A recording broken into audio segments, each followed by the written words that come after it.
The universe isn't one smooth expanse, it's 7 stacked levels, and every jump in scale rewrites reality.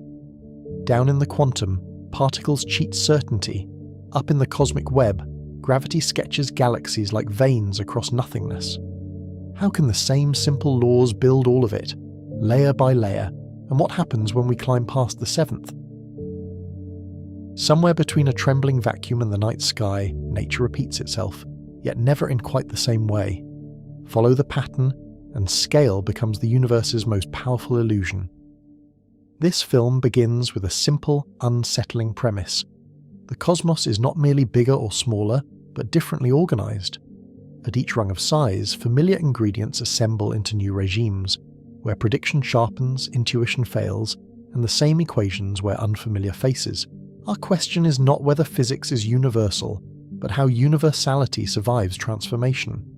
How can a handful of fields and forces produce a world of stable atoms, expressive chemistry, habitable planets, burning stars, and ghostly structures that outgrow imagination without ever changing the underlying rules?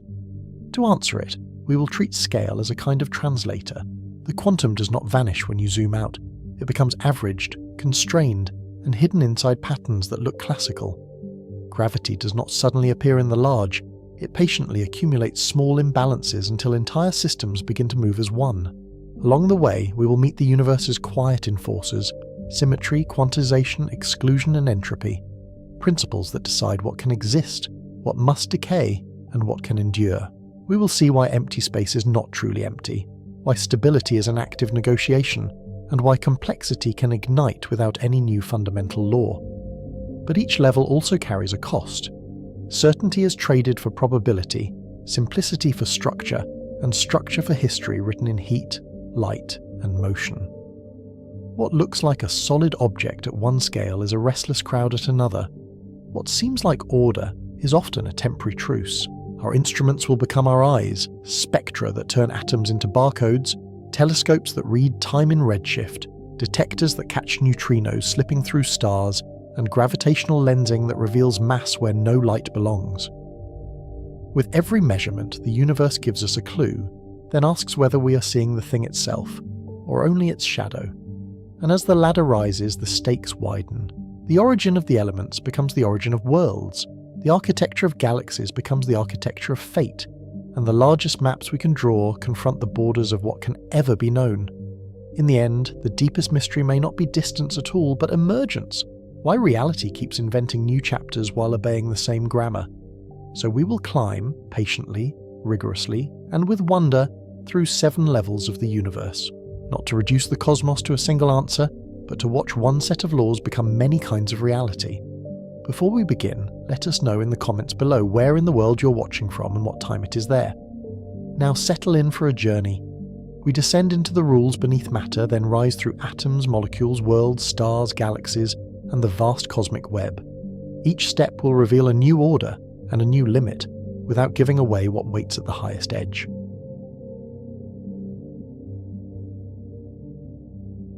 Start at the bottom of the hierarchy, not the top, because foundations reveal themselves when the familiar dissolves. We fall inward past skin, cells, molecules, and the tidy shells of atoms, as if the camera is tunneling through certainty. The closer we get, the less the universe resembles objects, and the more it resembles rules. Rules written in mathematics, tested in laboratories, and felt indirectly in every solid surface. On the way down, scale stops behaving politely. A human hair becomes a canyon, a cell becomes a city, and a molecule becomes a choreography of vibrating bonds. Then the atom arrives, and even that word begins to mislead. The ancient idea of atomos, the uncuttable unit, survives in language, but not in structure. What looks like a tiny bead from far away becomes mostly emptiness, with mass concentrated in a nucleus smaller than the atom by orders of magnitude. Inside the atom, the familiar picture breaks with a kind of quiet violence. Electrons are not tiny planets, and nuclei are not solid marbles, even though those metaphors once helped early physics find its footing. At this scale, matter is described by quantum states, and a state is not a thing. It is a catalogue of possibilities, a disciplined way of predicting what can happen and how often it will happen. This documentary asks one question, and it is deliberately ambitious. How can the same physical laws generate a universe that is quantum weird, chemically precise, gravitationally sculpted, and cosmically structured? If reality is stacked in levels, then each level is a translation of the one beneath it. New patterns, new stability, and new language, without new fundamental rules. Level 1 is the quantum world, the smallest accessible layer of nature. It is not the absolute bottom, but it is where our intuition fails first, because intuition evolved for stones and storms. Here, probability is not ignorance about hidden details, like guessing a card in a deck. Probability is the form reality takes before it becomes definite, and that shift in meaning changes everything. The central tool is the wave function, introduced in the early 20th century as physics confronted spectra, photoelectric light, and stubborn experimental facts. It encodes what can be known about a system, and how likely each outcome is, and it does so with complex numbers that carry phase. It evolves smoothly according to quantum rules, even when no one is watching, following an equation that is precise and unforgiving. Yet it does not look like a single story until something forces a choice, and that is where the mystery begins. Superposition is that unfinished story, the state before the universe commits. A quantum system can occupy multiple mutually exclusive possibilities at once, as a single combined state, with amplitudes that can reinforce or cancel. This is not metaphor, and it is not a trick of measurement, because interference patterns appear even when particles arrive one by one. It is how the math predicts experiments, again and again, with a reliability that makes disbelief feel like denial.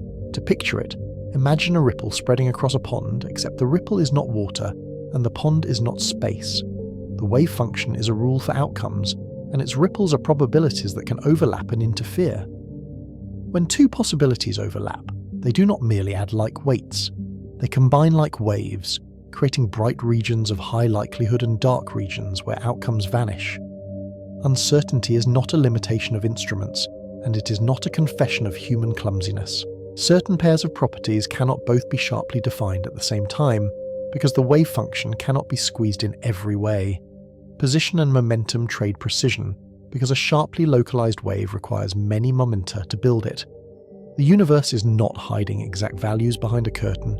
It is built without them, and the trade-off is a structural feature of reality. This is why quantum predictions often speak in distributions rather than single numbers. An electron in an atom does not have a precise orbit, because orbit implies a path with a position at every moment. Instead, it has an orbital, a standing wave pattern of probability shaped by energy and angular momentum. The pattern can be mapped, calculated, and confirmed, but it refuses to become a tiny track in space. So what is a particle, if not a miniature object with a location and a trajectory? In modern physics, particles are better understood as excitations of quantum fields, a view that matured as relativity and quantum theory were forced to coexist. A field is spread through space, and a particle is a localized packet of energy in that field, a quantized vibration that can be created or destroyed. What we call matter is a set of fields that can ring like instruments, each with its own notes and harmonics. This shift matters because it changes what empty space means. Space is not a passive stage where actors move around. Space is filled with fields, even when no particles are present, and those fields define what can exist and how it can interact. The vacuum is not nothingness, it is the ground state of a restless system. The cast of matter is surprisingly small, which is both elegant and unsettling. Quarks and leptons are the basic fermions, the building blocks that make stable structures, and they come in families with repeating patterns. Quarks combine into protons and neutrons, held by the strong interaction, and those nucleons build nuclei. Leptons include electrons and neutrinos, lighter and more elusive, and they fill the universe in ways that are easy to overlook.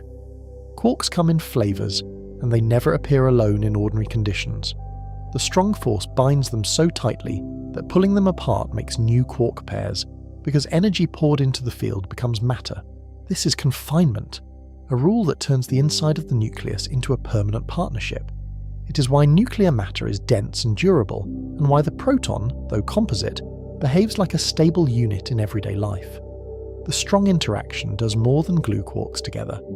It also leaves behind a residual force that binds protons and neutrons inside nuclei, overcoming the electromagnetic repulsion between positively charged protons. That residual binding is why stars can build heavier elements and why the periodic table has a backbone. When nuclear binding changes, energy is released, and the consequences scale from reactors to supernovae. Leptons behave differently, and their differences are essential to chemistry and to cosmic history. The electron forms atoms and chemistry because it can occupy bound quantum states around nuclei, and those states set the sizes and shapes of atoms.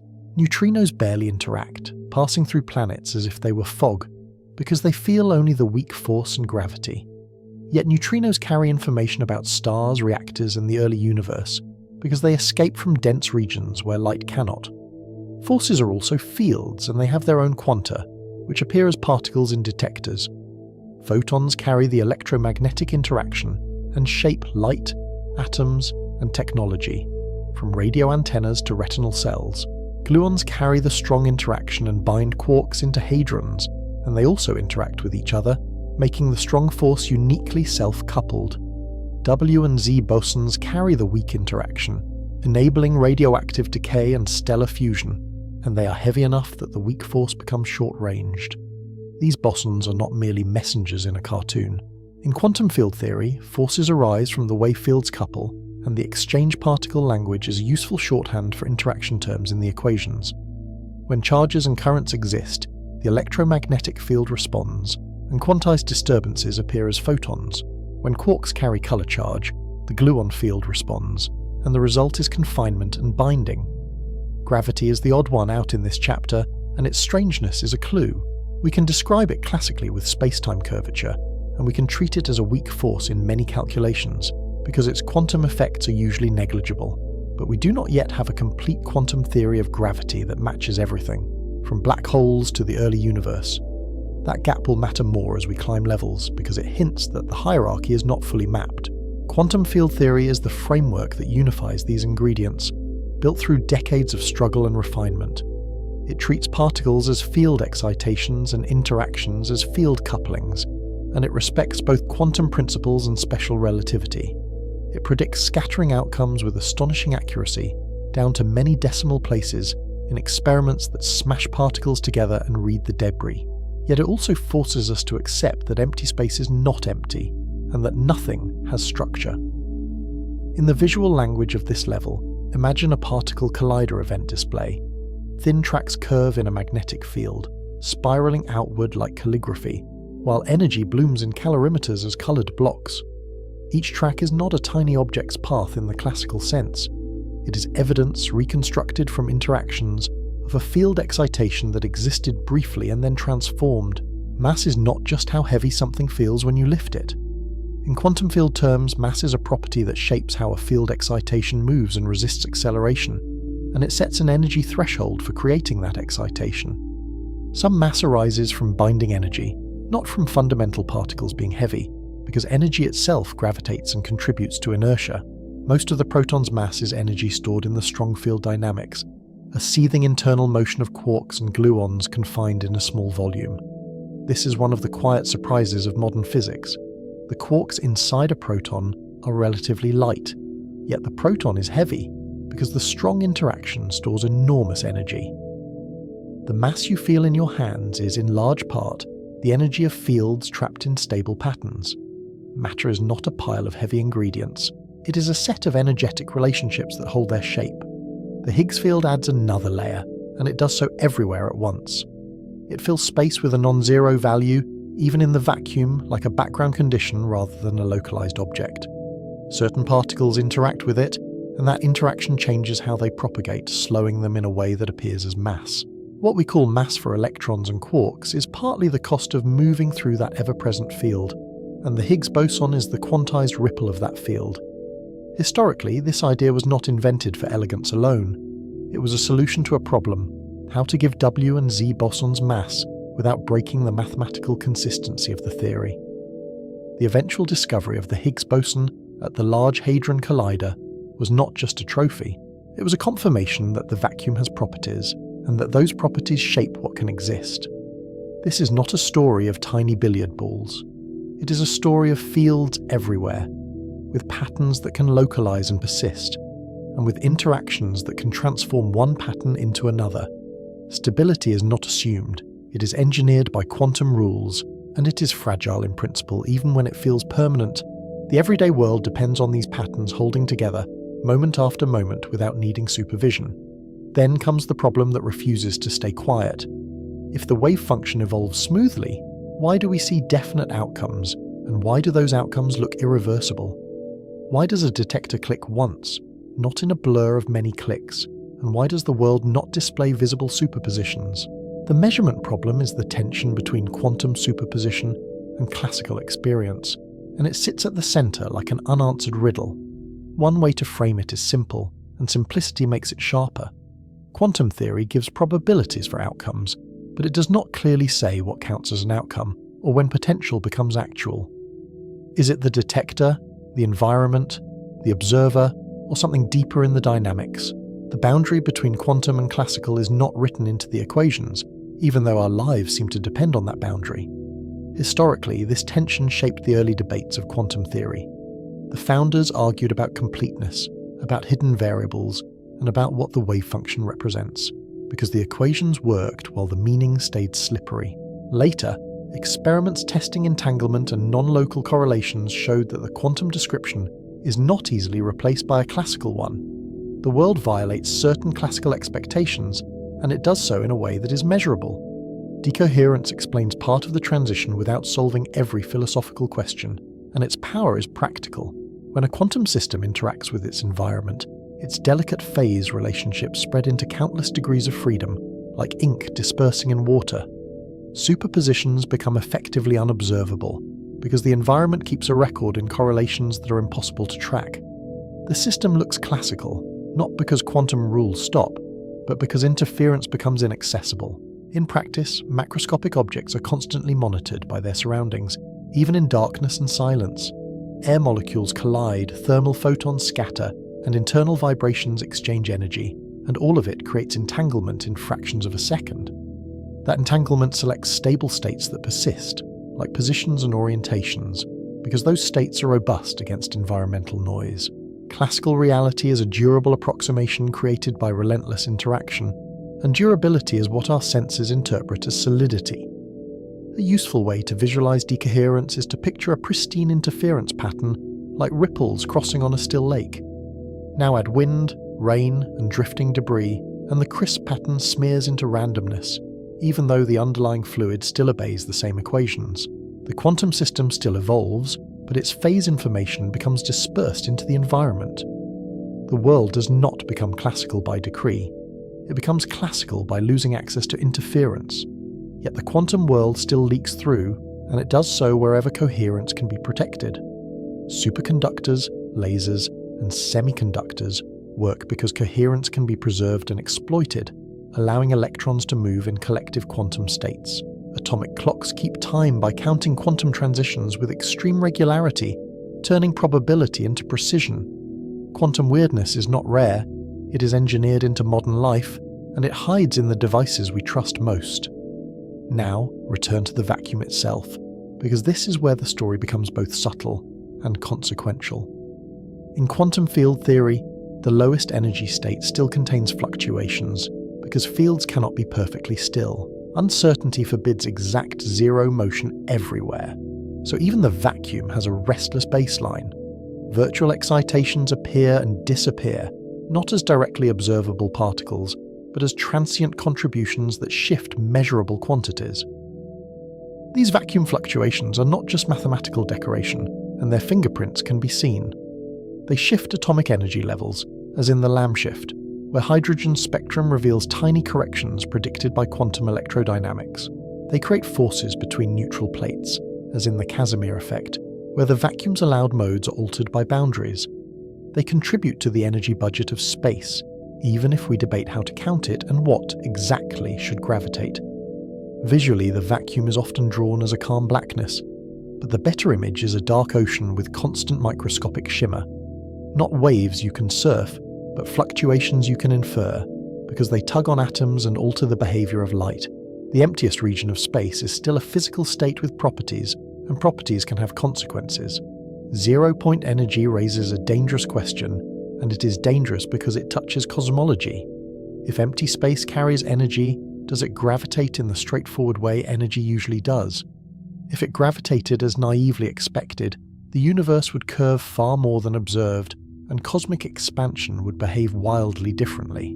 This mismatch is one of the deepest clues that our understanding is incomplete, and it will echo later when we confront dark energy and cosmic expansion.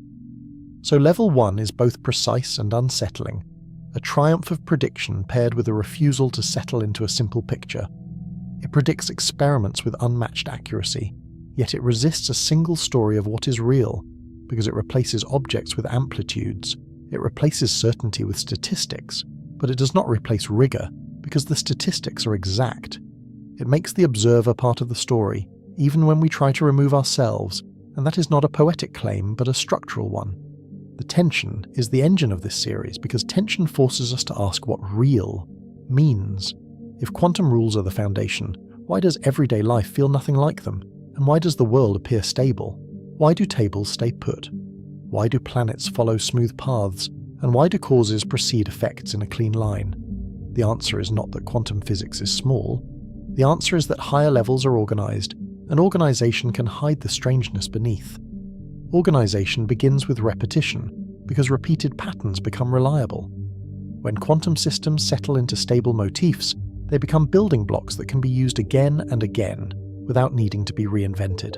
Bound states form, energy levels quantize, and certain configurations persist, because the rules allow only specific standing wave solutions. The universe starts to write the same motifs again and again, and repetition becomes the seed of complexity. Atoms are the first great lock-in. Electrons occupy quantized orbitals, not because they choose paths, but because only certain wave patterns fit around a nucleus without tearing themselves apart. Those orbitals determine how atoms bond, how they absorb light, and how they stack into matter. Chemistry emerges from those patterns, and complexity becomes scalable, because atoms are stable modules that can be combined. We started by zooming in to find the bottom, and we found a storm of fields, a restless vacuum, and rules that speak in probabilities. But the story does not end in the storm, because storms can organize into weather. The next step is to watch those quantum patterns stabilize into atoms and molecules, where the weirdness becomes structure. From there, the ladder of levels can begin to climb, and the universe can start to look like a place.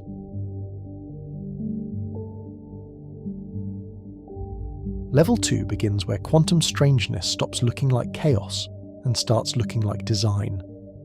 Atoms are not the end of reduction, yet they are the first reliable architecture that repeats across the universe. They are the first scale where matter becomes modular, reproducible, and chemically expressive, like standardized parts that still allow endless combinations. The same laws that made particles uncertain now make structures stable, and that reversal is one of nature's most elegant tricks. In Level 1, fields and probabilities replace solid objects and fixed trajectories, and the world felt more like weather than machinery. Here, those probabilities settle into bound states that can persist for billions of years, even while the underlying mathematics remains probabilistic. An atom is a frozen quantum pattern that holds its shape through strict rules, and it does so without ever becoming truly still. It is a compromise between attraction, repulsion, and quantized motion, balanced so precisely that the pattern can survive cosmic time. It is stability built from constraints, not from stillness. And the distinction matters. Visually, this level is a shift from abstraction to recognizable structure. Imagine a dark void, then a tiny bright core appears, and around it a faint shimmering haze forms a layered geometry. The haze is not a fog of particles in the ordinary sense, but a map of likelihood, a sculpted probability density. In this chapter, the camera can finally linger on shapes that mean something, spheres, lobes, shells, because quantum rules now draw boundaries. At the center sits the nucleus, tiny and heavy compared to the atom's full size, like a grain of sand in a cathedral. Protons and neutrons pack into a region measured in femtometers, not angstroms, and that scale difference is so extreme it resists intuition. The strong interaction binds quarks into nucleons, then binds nucleons into nuclei, and it does so with a short reach and enormous intensity. That binding must compete with electric repulsion between protons, and it wins at short range because the strong force rises where electromagnetism cannot overwhelm it. The nucleus is dense enough that if you could compress a teaspoon of it, it would outweigh mountains, an image that hints at the violence locked inside ordinary matter. Even within that tiny core, the story is not static. Nucleons are not hard marbles stacked neatly together, because quantum behavior persists inside the nucleus as well. Protons and neutrons occupy nuclear energy levels, and their arrangement affects stability in ways that echo electron shells. Certain numbers of nucleons produce especially stable configurations, and those patterns help explain why some nuclei endure while others decay. The nucleus, in other words, has its own architecture, smaller, harsher, and governed by different dominant terms. Yet the nucleus is not the whole story, because chemistry happens mostly outside it. Electrons form the atom's extended structure, occupying a cloud-like region around the nucleus that is vast compared to the core. They are not miniature planets tracing neat ellipses through empty space, even though that image still haunts popular imagination. They are quantum states with energies, shapes, and symmetries set by the electromagnetic field, and those symmetries are as real as any physical constraint. Their behavior is described by orbitals, which are standing wave solutions, not paths, and the difference is the difference between a note and a moving bead. The electron is not somewhere in the classical sense, yet the orbital has a definite form that can be predicted and measured. A useful way to picture an orbital is to imagine a vibrating drumhead, except the vibration happens in 3 dimensions and the height is probability amplitude. Where the wave cancels itself, nodes appear, surfaces where the electron is never found. Where the wave reinforces, the probability swells, and the cloud brightens. Those nodes and lobes are not artistic flourishes, they are enforced by quantum numbers and boundary conditions. In the laboratory, those patterns reveal themselves indirectly through spectra and bonding, and in that indirectness, the atom keeps its mystery. The first puzzle is why electrons do not spiral inward and crash into the nucleus, as classical physics would demand. Classical electrodynamics predicts radiating charges should lose energy and collapse, turning atoms into brief sparks rather than durable building blocks. Quantum physics blocks that collapse through quantization and uncertainty, and it does so with a kind of mathematical inevitability. Only certain energies are allowed, and the lowest allowed state has a finite spread in position, which means the electron cannot be pinned to the nucleus. The atom cannot shrink without forcing impossible precision and forbidden energies, so the very attempt to collapse runs into a wall of rules. Uncertainty is often described as ignorance, but here it acts like structure. If an electron were confined to an arbitrarily small region, its momentum uncertainty would soar, and with it the kinetic energy. That kinetic cost pushes back against confinement, creating an equilibrium size even for the simplest atom. The electron is held, not by a rigid orbit, but by a balance between the pull of electric attraction and the pressure of quantum motion. The result is a stable pattern that is constantly in motion, yet unable to decay into something smaller. This is the first major lesson of the hierarchy. The rules at one level can look like freedom, yet they become walls at the next, and those walls create form. Quantization is a wall that prevents continuous energy loss in bound systems, and it turns a smooth slide into a staircase. The ground state is not a resting place in the classical sense, because the electron still has zero-point motion, but it is a stable minimum, and that stability is what makes matter persistent. Stability is not the absence of motion, it is the absence of allowed decay, and that is a subtler, stranger definition than everyday language suggests. Hydrogen is the simplest atom, and it reveals the logic with minimal distractions. One proton sets an electric potential that can bind one electron, and that simple pairing becomes a laboratory for the entire quantum framework. The electron's wave function forms discrete energy levels labelled by quantum numbers, and those numbers encode the orbital's size, shape, and orientation. Each level corresponds to a specific spatial pattern and angular momentum, and the patterns become more complex as energy increases. The atom's size emerges from the balance between attraction and the kinetic cost of confinement, and that balance can be calculated with remarkable accuracy. Historically, hydrogen was also the atom that forced theory to evolve. The visible lines in hydrogen's spectrum were measured in the 19th century, long before anyone knew what an electron really was. The Balmer formula fit those lines with uncanny precision, as if nature were whispering an equation before explaining its meaning. Later, Rydberg generalized the pattern, and the numbers hinted at hidden integers inside the atom. Those integers eventually became quantum numbers, and the spectrum became a trail of breadcrumbs leading toward quantum mechanics. Bohr's early model was a stepping stone that captured quantization without full quantum mechanics, and it did so by imposing discrete angular momenta by hand. It was partly wrong, yet it was profoundly useful, because it made the spectrum make sense. Schrödinger's equation replaced those imposed rules with a wave description that generated the allowed energies naturally. In that wave picture, the electron does not choose an orbit. It occupies a state that satisfies a differential equation. Quantum electrodynamics later refined the picture again, adding subtle corrections from fields, virtual particles, and the restless vacuum. One of the most famous of those corrections is the Lamb shift, a tiny splitting of energy levels in hydrogen that early theory did not predict. It arises from interactions between the electron and vacuum fluctuations, and it is a reminder that even empty space participates. Precision measurements of such shifts became tests of quantum electrodynamics, and those tests succeeded with astonishing agreement. The atom, which looks like a simple object, becomes a precision instrument for probing the deepest rules. When more electrons appear, a second rule becomes decisive, and it is as consequential as quantization itself. Electrons are fermions, and fermions obey the Pauli exclusion principle, a rule rooted in the antisymmetry of their combined wave function. No two identical fermions can share the same complete quantum state, which means they cannot overlap perfectly in all quantum numbers. This single statement explains why matter has volume and why chemistry has structure, because it prevents electrons from piling into one lowest state.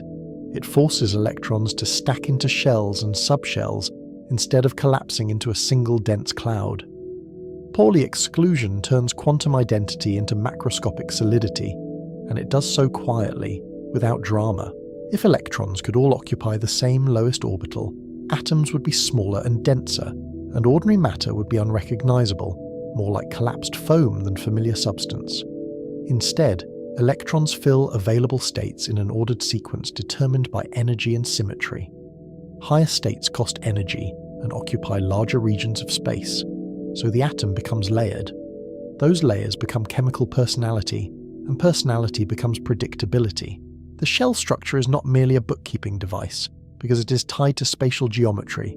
The first shell holds 2 electrons, because the simplest orbital has limited quantum capacity. The next shells hold more, because additional shapes and orientations become available, and each comes with a specific energy. Subshells, S, P, D, and F, introduce distinct orbital geometries, from spheres to dumbbells to more intricate forms. These shapes influence how atoms approach each other, and they set the stage for directional bonding. Electron shells are not decorative, they are the atom's operating system, and they determine what the atom can do in a chemical sense. The outermost electrons, the valence electrons, control bonding and reactivity, because they are the ones most available to be shared or transferred. Inner electrons mostly shield the nuclear charge, altering what outer electrons feel, and that shielding is imperfect. As proton number increases, the effective attraction changes in patterned ways, and electrons rearrange to minimize energy. The periodic table is the record of those patterns, written as a grid but rooted in wave functions. The periodic table is not just a list, it is a map of cosmic possibility.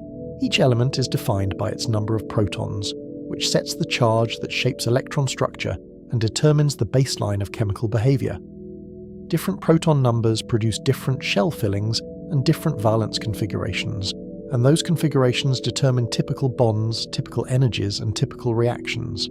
Chemistry is not arbitrary, it is physics repeated across the universe, and that repetition is what makes distant worlds intelligible. When we see oxygen lines in a nebula, we're seeing the same oxygen that can later form oceans. This is why the documentary's central question sharpens at level 2. How can the same laws generate quantum weirdness and chemical precision at once, and why does the weirdness not destroy the precision? The answer is that quantization and exclusion convert uncertainty into regularity, and they do it by limiting what is allowed. They produce a restricted menu of stable arrangements, then force matter to choose among them. The universe becomes readable because it cannot do everything, and in that limitation it gains structure. Atoms also carry a second kind of identity, written in the nucleus, and it is a quieter signature than electron structure. Isotopes share the same proton number but differ in neutron number, which changes mass and nuclear stability without changing chemistry much. Neutrons contribute to the strong force binding without adding electric repulsion, so they can stabilize nuclei that would otherwise fly apart. Some isotopes are stable, others decay through the weak interaction, transforming neutrons into protons or vice versa. Radioactivity is a reminder that stability is conditional, not guaranteed, and that the atom's core can be a slow-burning fuse. Radioactive decay is not random chaos, even though it is probabilistic. Each isotope has a characteristic half-life, a statistical clock that can range from fractions of a second to longer than the age of the universe.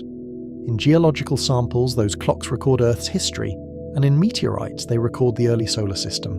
In astrophysics, radioactive isotopes can trace recent nucleosynthesis in supernova remnants.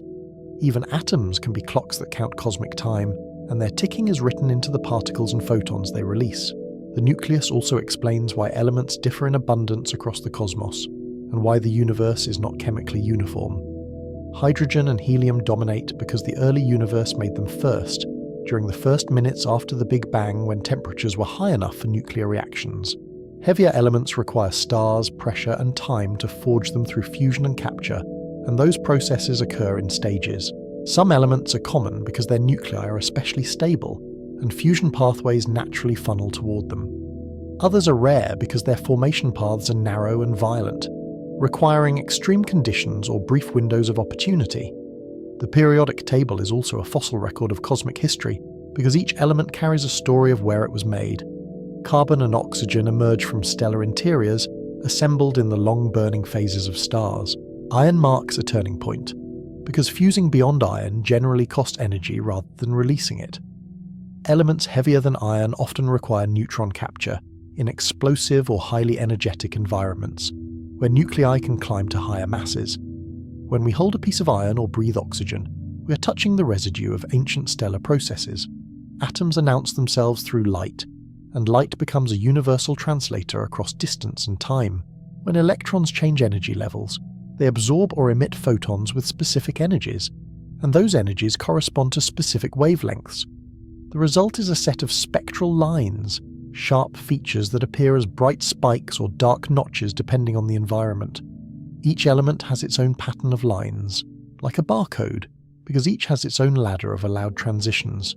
Spectra turn distant matter into measurable information, even when the matter itself is unreachable.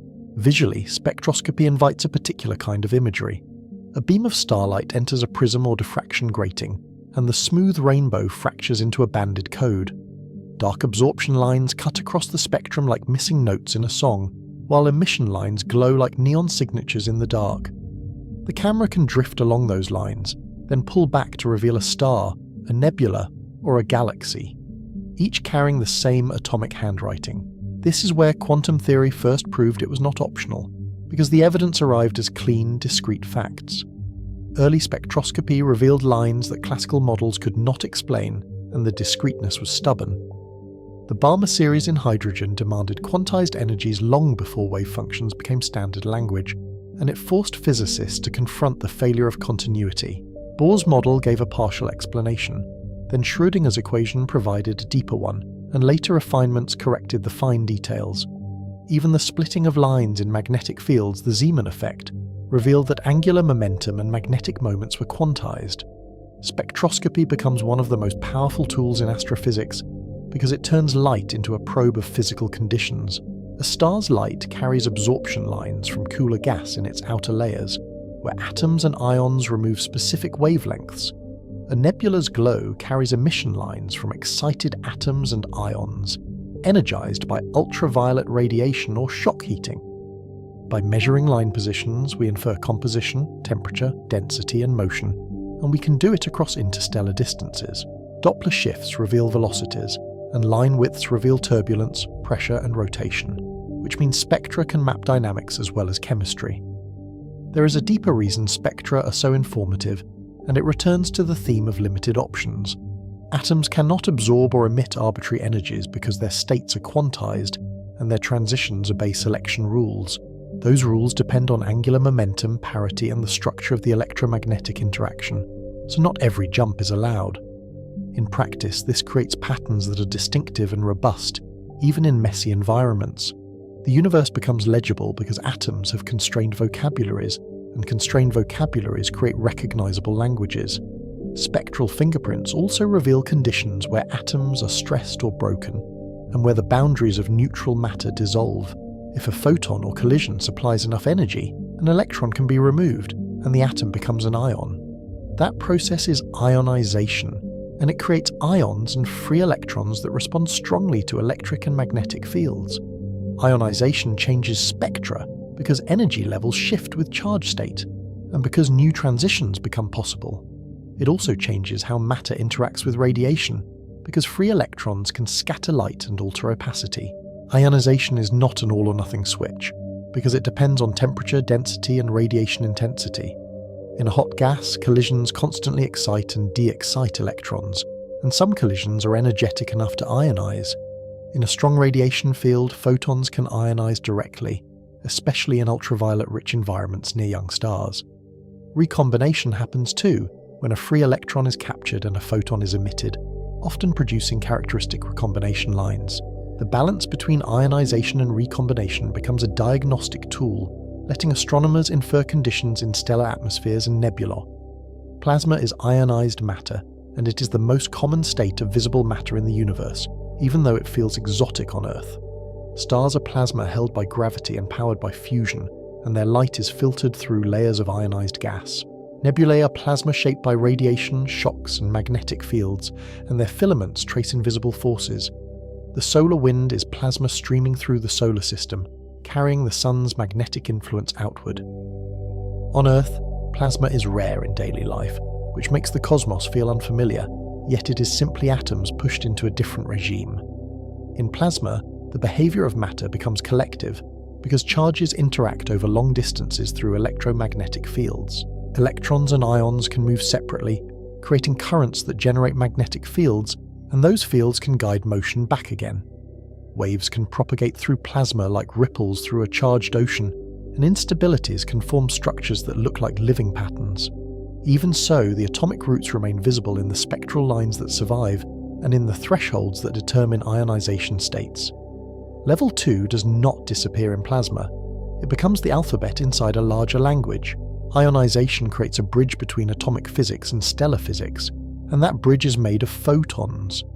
In a hot gas, collisions constantly excite and de-excite electrons, and photons are absorbed and re-emitted, scattering through layers of plasma. Opacity depends on which atoms and ions are present and which transitions are available, so atomic line physics determines what light can escape. Stellar atmospheres become laboratories, where atomic rules control what we see, and where the spectrum encodes the star's conditions. The ladder of levels stays connected through light, and the connection is measurable. Scale is the silent character in this chapter, because scale rewrites what matters and which forces dominate. The nucleus spans femtometers, while the atom spans angstroms, and that gap is about 100,000 in size. Most of the atom is empty space in the classical sense, yet it is full of quantum structure, because fields and probability fill what matter does not. The nucleus sets charge and most of the mass, while electrons set size and chemistry. The hierarchy is built from separations like this, where one component becomes a point-like source for another. That separation also explains why different forces dominate at different radii, and why the universe feels like it changes laws without actually doing so. The strong force rules inside the nucleus and fades quickly beyond it, leaving almost no trace at atomic distances. Electromagnetism rules the atom and extends far, shaping bonds, light, and the long-range interactions between charged particles. Gravity is negligible at atomic scales, because masses are too small and electromagnetic effects overwhelm it by many orders of magnitude. Yet gravity will dominate at planetary and cosmic scales, where mass accumulates and charge neutrality cancels electric forces. Each level is not new physics, it is the same physics with different terms becoming important, and that is the ladder's central theme. When distances change, the relative strengths of interactions change, and some details average out while others become decisive. Atoms exist because electromagnetism and quantum rules matter at angstrom scales, while the strong force becomes a hidden foundation. Later, at larger scales, thermal energy, collisions, and collective fields will reshape behavior again. The universe changes character by changing scale, and scale is the lever. Atomic stability is not a single mechanism, It is a coalition of quantum rules working together. Quantization restricts energies and prevents continuous collapse, turning radiation into discrete transitions rather than a smooth drain. Uncertainty prevents perfect localization and forces a minimum kinetic cost, which sets a baseline size for bound states.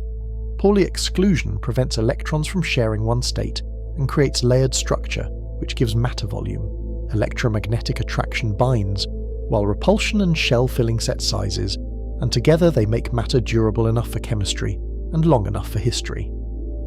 It is worth pausing on what durable means here, because atoms are not rigid like tiny stones. They are dynamic patterns, stabilized by energy gaps that make many changes unlikely at ordinary temperatures. To change an atom's electronic state, you must supply a precise energy, and to ionize it, you must supply enough energy to cross a threshold. Those thresholds create robustness, because random thermal motion often lacks the needed energy. The atom becomes a stable module precisely because it is selective about what it can absorb and emit. Atoms are also not isolated in practice. Even in deep space where densities are low, they collide, exchange energy, and form transient excited states, and those excitations can radiate away as photons. They can be stripped into ions in hot regions, then recombine in cooler ones, producing characteristic glows. They can be locked into dust grains, then freed by shocks, returning to the gas phase with altered histories. The same atomic rules apply, but the environment chooses which processes dominate, and context becomes a new kind of law. Chemistry begins as soon as atoms can share electrons, and that sharing is another form of quantum organization. When orbitals overlap, electrons can occupy molecular states spread across multiple nuclei, and the probability cloud becomes a bridge. Bonds form when shared states lower total energy and satisfy quantum constraints, and the energy lowering is what makes a bond stable. The same Pauli principle that makes shells also shapes bonding angles and molecular geometry, because electron pairs repel and because wave functions must remain antisymmetric. Molecular structure is not aesthetic, it is enforced by wave function symmetry, and in that enforcement complexity becomes reliable. A covalent bond can be pictured as a shared electron density between nuclei, a bright region where probability concentrates. An ionic bond can be pictured as an electron transferred, leaving one atom positively charged and the other negatively charged, locked by electrostatic attraction. In both cases, the underlying rule is the same. Electrons occupy allowed states that minimize energy under constraints. Even the concept of a bond is a shorthand for a quantum arrangement that resists disruption. The molecule is not a new substance added to atoms, it is atoms reorganized into a new stable pattern. The periodic table predicts which connections are easy and which are rare, because it predicts valence structure. Noble gases resist bonding because their shells are filled and stable, leaving little energetic incentive to rearrange electrons. Alkali metals react aggressively because they can lose one electron to reach a stable configuration, and that loss is energetically favorable. Halogens seek one electron to complete a shell and often form salts, creating strong ionic bonds with metals. Carbon forms diverse bonds because its valence structure allows strong directional connections, and those connections can chain and branch. Carbon's special role is not magic, it is geometry plus energetics.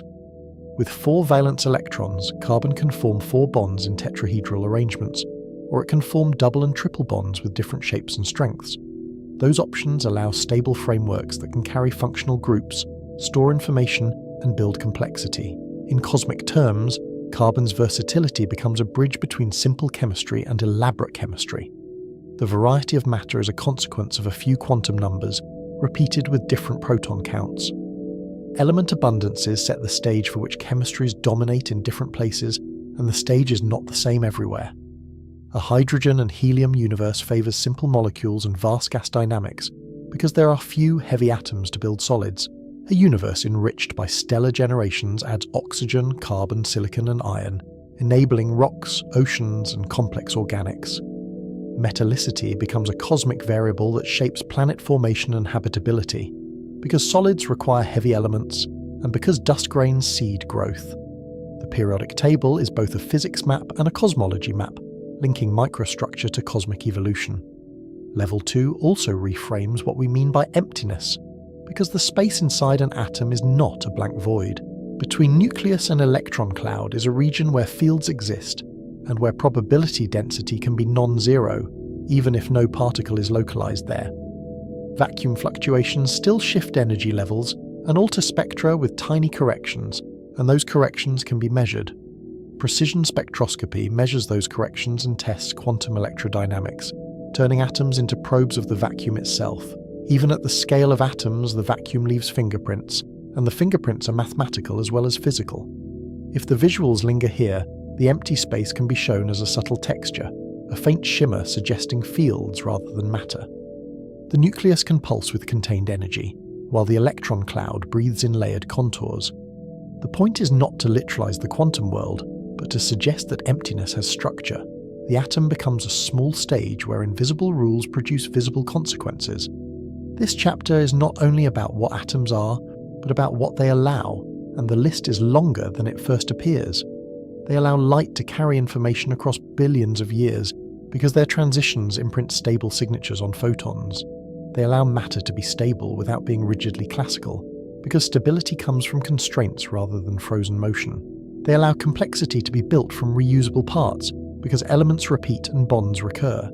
They allow the universe to store memory in chemical form, because molecules can encode arrangements that persist. Atoms are the first level where the cosmos becomes a library, not because it contains books, but because it contains durable symbols. A spectral line is a symbol, repeating wherever that element exists. A chemical bond is a symbol, repeating wherever those valences meet. Even isotopic ratios become symbols, recording histories of formation and decay. The universe, at this level, begins to write itself into patterns that can be read. Yet the mystery remains consistent with the series hook, because every jump in scale rewrites the rules that feel intuitive. At the quantum level, particles were possibilities, and measurements were puzzles, and certainty was always conditional. At the atomic level, possibilities harden into patterns that look like objects, and those objects behave consistently enough to build worlds. The weirdness does not vanish, it becomes infrastructure, embedded in the very stability we rely on. The universe hides its strangeness inside its durability, and we live on top of that hidden foundation. We can now look outward again, because atoms are not the end of the ladder, and the next steps depend on conditions. In cold regions, atoms bind into molecules and solids, and new emergent rules appear as collective structures form.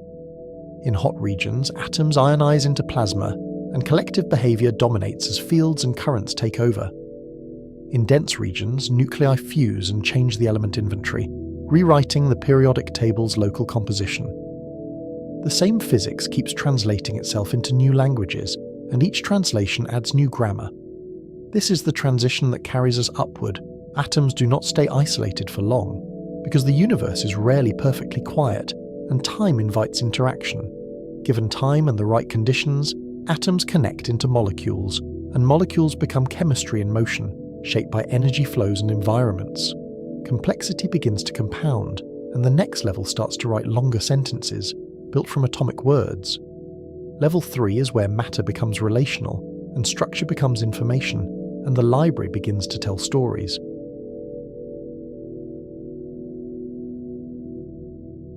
Level 3 begins where atoms stop being solitary modules and start forming alliances, and the change is subtle at first, then suddenly everywhere. The universe does not add new laws here, yet it gains new behaviors, because relationships between atoms become stable enough to matter. Molecules are the first scale where structure becomes a kind of computation, with arrangements that store constraints and produce repeatable outcomes. Bonds, shapes, and energy flow turn atomic rules into materials, atmospheres, and chemistry-rich worlds, and the camera can finally linger on patterns that hold.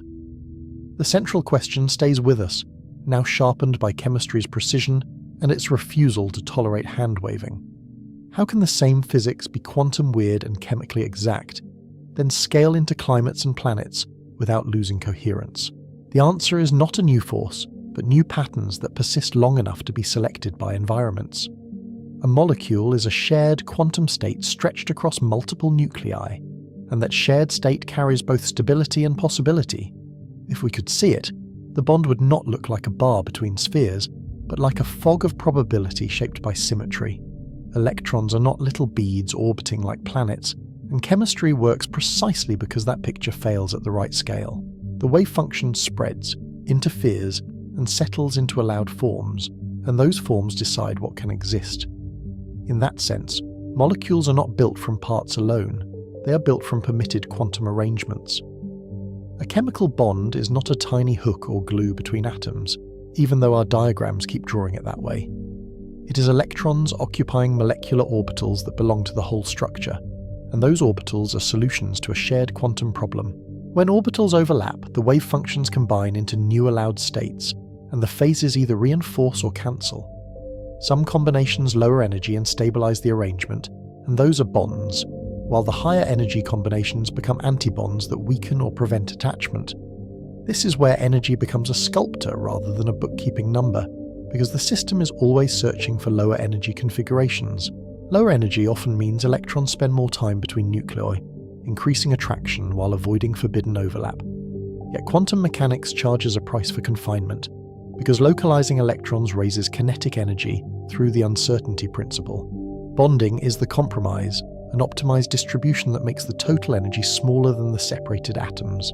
Covalent bonding is electron sharing that spreads density between nuclei, creating a region of elevated probability that pulls the atoms together. The shared state lowers total energy by balancing attraction and quantum kinetic cost, and the balance depends on distance and orbital shape. Pauli exclusion still rules, forcing electrons into paired or separated states, and it quietly determines why matter has volume. The bond is stable because breaking it requires a specific energy input, and that energy is quantized into vibrational and electronic steps.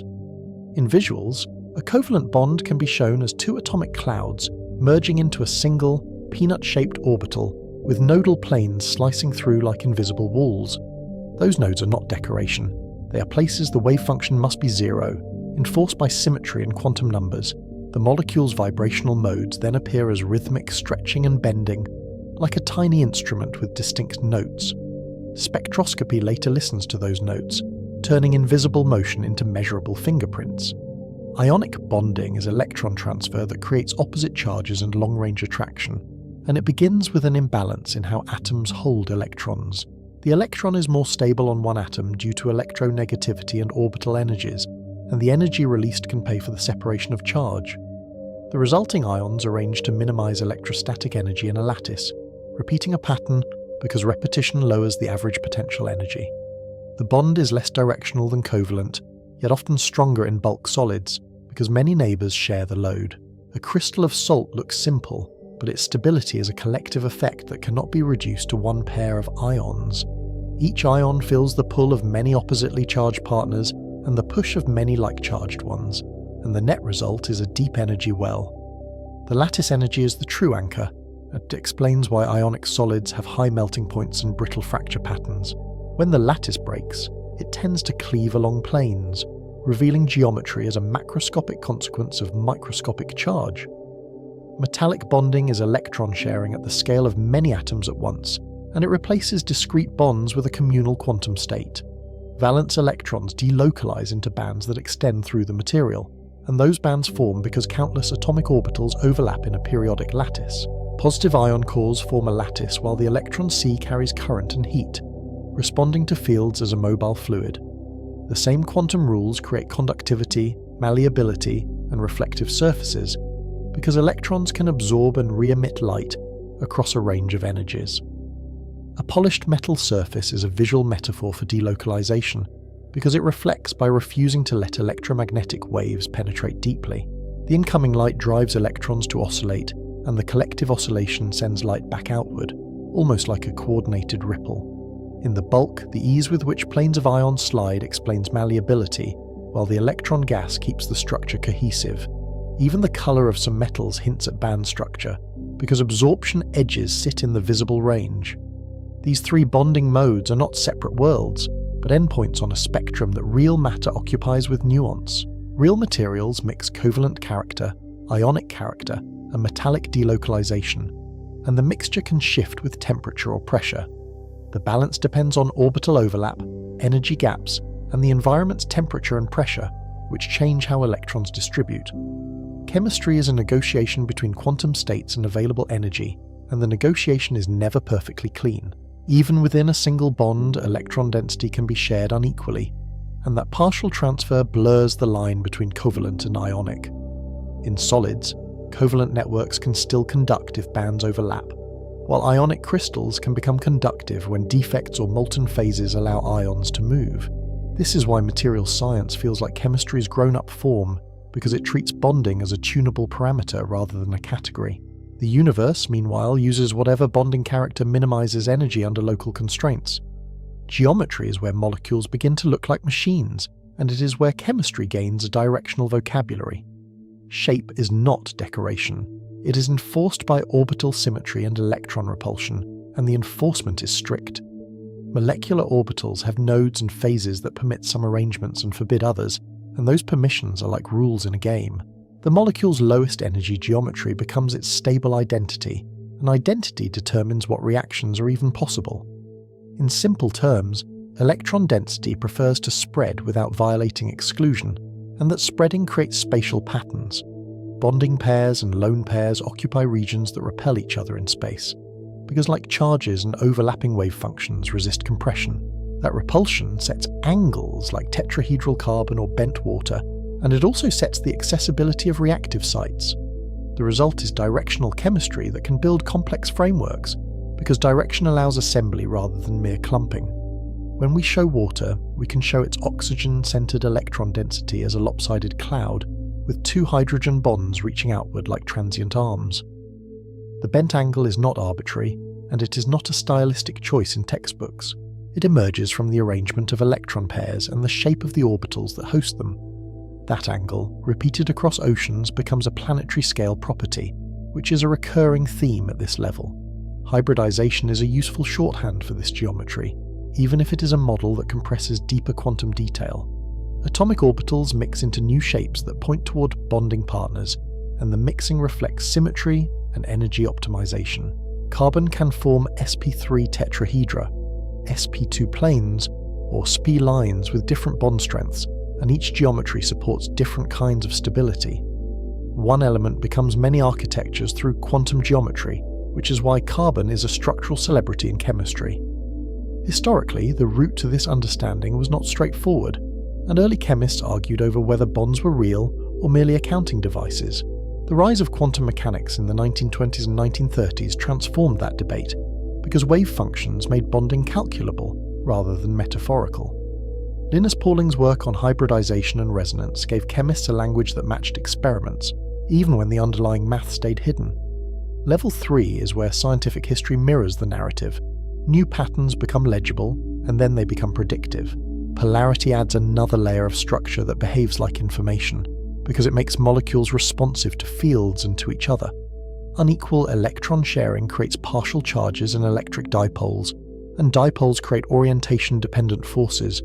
Dipoles align, attract, and rotate in fields, shaping liquids and solids, and they also shape solubility and reaction pathways. Weak interactions become decisive when repeated across trillions of molecules, turning small asymmetries into bulk behavior. A polar liquid is a choreography of constantly reorienting dipoles, and the motion is fast enough to be invisible yet slow enough to matter.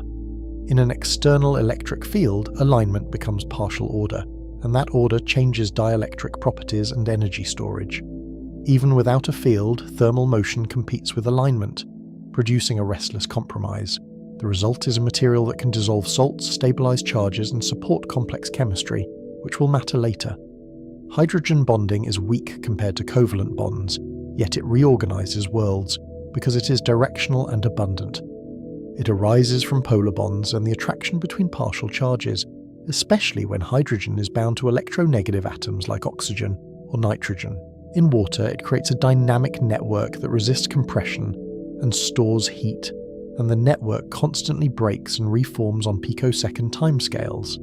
In biology, it later stabilizes proteins and encodes base pairing, but even here it already hints at how weak rules can guide strong outcomes. Water's hydrogen bonds create anomalies that are not trivia, because they reshape phase behavior and energy transport. The open lattice of ice makes it less dense than liquid water, and that single fact changes how oceans freeze and how heat is retained. The high heat capacity smooths temperature swings, acting as a buffer against rapid climate shifts. A small molecule becomes a planetary thermostat, and the thermostat is built from fleeting bonds. Van der Waals forces are weaker still, yet they matter at scale, and they are unavoidable because fluctuations never stop.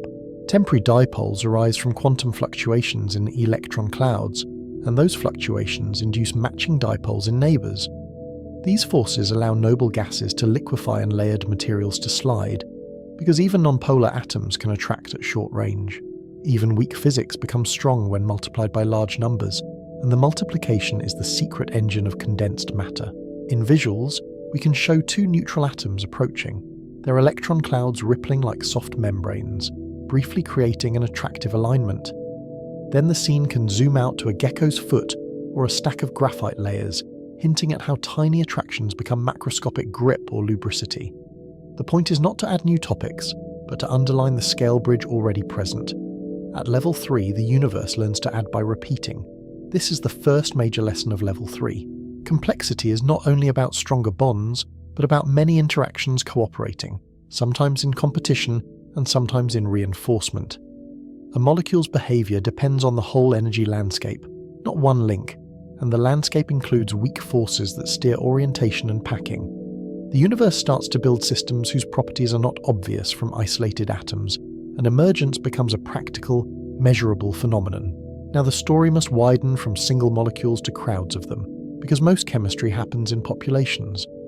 A gas, liquid or solid is not a new substance, but a statistical regime, and the regime changes what interactions dominate. At scale, the exact motion of each molecule becomes unknowable and unnecessary, because the number of degrees of freedom explodes. Thermodynamics becomes the language that translates microlaw into macro phenomena, and it does so with ruthless efficiency. Temperature is not a substance, it is a measure of average kinetic energy, and it hides a distribution under a single number. In a molecular crowd, energy is distributed across many degrees of freedom, and not all modes are equally accessible. Translation, rotation, and vibration share the budget depending on conditions, and quantum spacing determines when a mode turns on. The same molecule behaves differently as the distribution shifts, and that difference is what we call phase and state. Statistical mechanics explains why probability becomes destiny at large numbers, and it does so without invoking purpose. Microstates are the many detailed arrangements compatible with a macrostate, and their count is unimaginably large even for a droplet. The system explores microstates through collisions and interactions, sampling possibilities with thermal noise as its engine. What we call equilibrium is the most probable macrostate, not a designed outcome, and probability becomes a physical force in practice. Entropy is the cosmic accountant that tracks how energy spreads, and it keeps its books in multiplicities rather than morals. It counts how many microstates realize a given macrostate, which is why it is tied to information as well as heat. High entropy means many ways to be, low entropy means few, and the difference is a measure of constraint.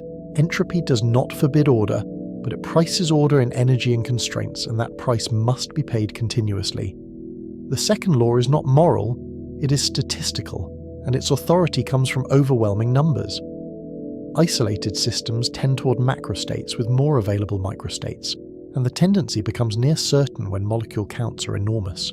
Irreversibility emerges because reversing requires an astronomically unlikely coordination, like unmixing a perfume from a room by chance. Time's arrow appears as probability's arrow, and chemistry inherits that arrow as directionality. Free energy connects chemistry to thermodynamics in one tool, and it tells us which changes are affordable under conditions. Reactions proceed when they lower free energy under given conditions, and the conditions include temperature, pressure, and concentrations. Enthalpy tracks bond energies and heat flow, while entropy tracks dispersal and multiplicity, and both terms compete. A reaction can be favourable even if it absorbs heat, if entropy gain pays the cost, and that trade-off is common in real systems. Equilibrium is not stillness, it is balanced traffic, and the traffic never truly stops at the molecular level. Forward and reverse reactions continue, but net change vanishes, and the system looks calm only from far away. The equilibrium constant encodes the energy differences between states, translating microscopic preferences into macroscopic ratios. Temperature shifts equilibrium by changing the weight of energetic microstates, and pressure can shift it by changing volumes and collision frequencies. Kinetics adds tension to the story, because favourable reactions can still be slow, and slowness can be destiny. Activation energy is a barrier set by transition states and bond rearrangements, and the barrier is often about geometry as much as energy. Catalysts provide alternate pathways with lower barriers without changing final equilibrium, and they do it by stabilizing transition states or aligning reactants. Complexity depends on both thermodynamic possibility and kinetic access, which is why some worlds stay chemically simple. This is where molecules begin to resemble computation in a physical sense, because energy landscapes act like decision maps.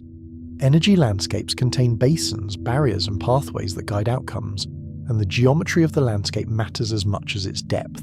The system samples options through random motion and collisions, effectively exploring a space of possibilities without planning. Stable products are like attractors selected by probability and energy flow, and metastable states can act like temporary memory.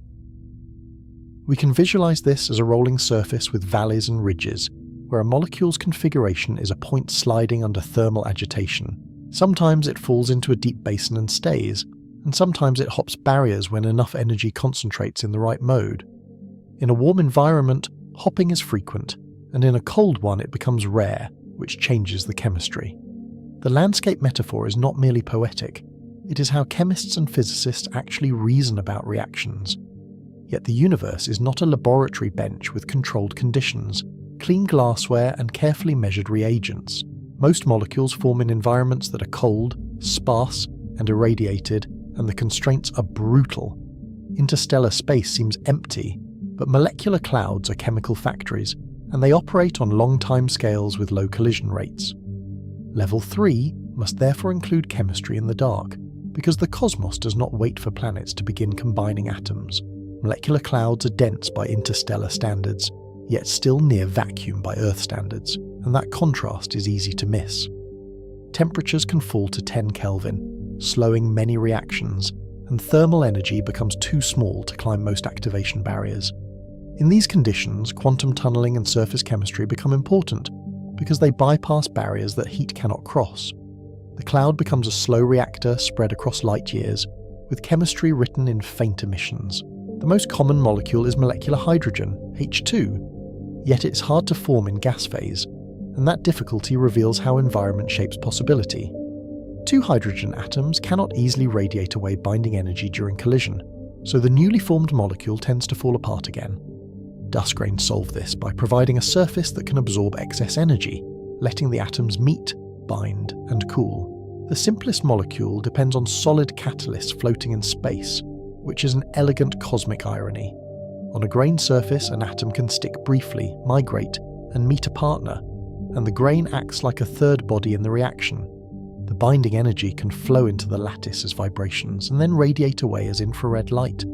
This is chemistry mediated by solids at cryogenic temperatures, and it is surprisingly efficient over millions of years. The universe uses time as a reagent, and it uses dust as a workbench. Carbon monoxide, CO, becomes the tracer molecule for hidden hydrogen, because H2 is often invisible in cold conditions. CO emits radio and millimeter lines that can escape the cloud, and those lines are bright enough to map. Astronomers map CO to infer where H2 is concentrated, translating a detectable molecule into a census of unseen mass. A molecule becomes a beacon that reveals the galaxy's cold reservoirs, and the beacon is powered by quantum rotational transitions. Interstellar chemistry does not stop at simple diatomics, and the inventory keeps expanding as instruments improve. Formaldehyde, methanol, ammonia, and water appear in many regions, and their presence implies networks of reactions rather than isolated events. Even complex organics are detected, including alcohols, acids, and ring-like structures, and the list grows with each survey. The universe builds chemical diversity before planets exist, which raises a quiet question about how much complexity is preloaded into planetary systems. Radio astronomy is the key tool because molecules rotate and vibrate at specific frequencies, and cold space favors the lowest transitions. Each molecule has a spectral fingerprint set by quantum energy levels, and the spacing depends on mass distribution and bond stiffness. In cold clouds, rotational transitions dominate and fall in microwave bands, where dust is relatively transparent. Telescopes read these lines as a chemical census across space, turning faint photons into molecular identities. There is history here as well, because the first detections of interstellar molecules reshaped our sense of the cosmos. When radio astronomers began finding molecules in the mid-20th century, the discovery challenged the idea of space as chemically barren. Each new line in a spectrum was a new admission that chemistry operates far from Earth, under conditions no laboratory would choose. The sky became not just a backdrop, but a laboratory with different knobs turned. Detection is not only identification, it is measurement of physical conditions, and the spectrum carries more than names. Line strengths and ratios infer temperature, density, and excitation mechanisms, because populations of energy levels follow statistical rules. Doppler shifts map cloud motions and turbulence, revealing collapse, rotation, and shock fronts as subtle changes in frequency. Chemistry becomes a probe of dynamics, linking molecules to gravity-driven structure formation. We do not just see what is there, we infer what it is doing. Dust grains are the quiet infrastructure of cosmic chemistry, and they are small enough to be overlooked in imagination. They are tiny solids made of silicates, carbonaceous material, and mixed compounds, often coated and processed by radiation. Their surfaces provide binding sites where atoms can meet and react, and they can host radicals that would never survive in open gas. They also shield interiors from harsh radiation, enabling fragile molecules to survive, and shielding is a form of environmental stability.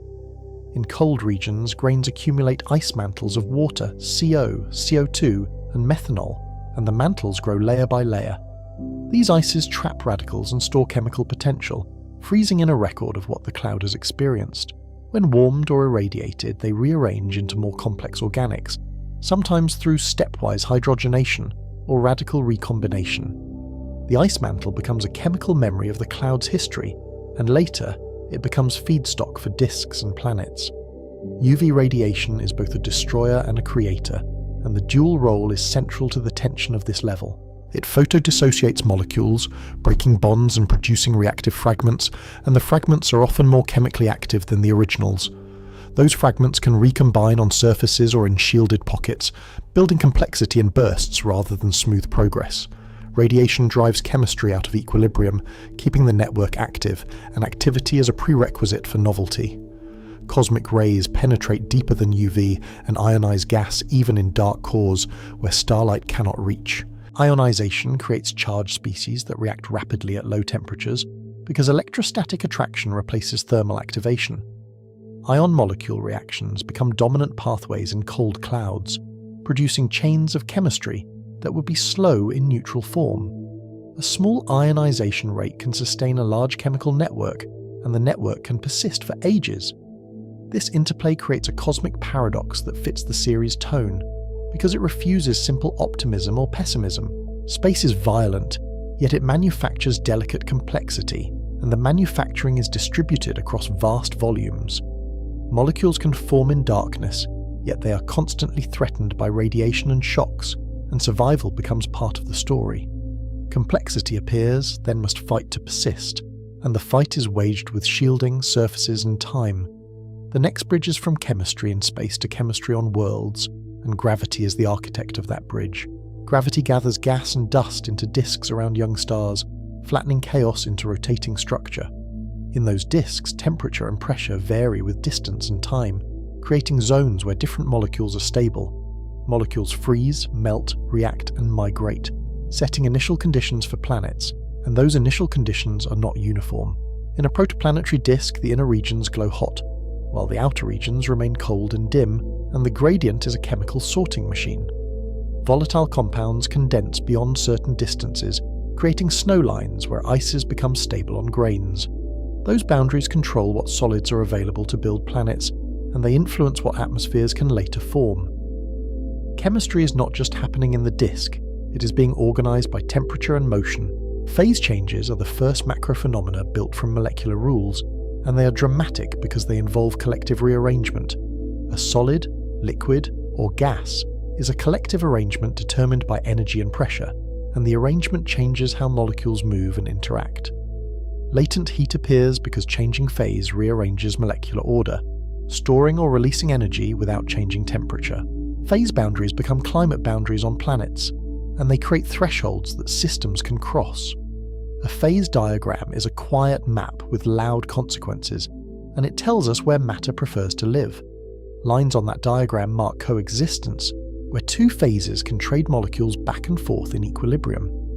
Near those lines, small changes in pressure or temperature can produce large changes in behaviour, which makes weather and geology sensitive. The macroscopic world inherits its drama from microscopic rearrangements, and the inheritance is reliable. Water is the clearest example of molecular quirks shaping a world, and it is not because water is magical, but because its interactions are unusually cooperative. Its hydrogen bond network gives high heat capacity and strong surface tension, and those properties shape oceans and clouds. Ice is less dense than liquid water, allowing ice to float and insulate oceans, which preserves liquid reservoirs beneath. A small molecule becomes a planetary thermostat, and the thermostat works through statistical mechanics. Atmospheres are molecular physics made visible at global scale, and they are a constant demonstration of emergent behaviour. Gas pressure is momentum transfer from countless molecular impacts, and it can be derived from kinetic theory with startling accuracy. Temperature profiles arise from radiative absorption, convection, and phase changes, and each process depends on molecular properties. Weather is statistical mechanics driven by stellar energy input, and it is chaos constrained by conservation laws. The greenhouse effect is a molecular selection rule expressed as climate. Because not all molecules interact with infrared light equally, some molecules absorb infrared because their vibrations change dipole moment, which makes the electromagnetic field couple to the motion. CO2, H2O, and methane trap heat by re-emitting radiation in all directions, slowing the escape of energy to space.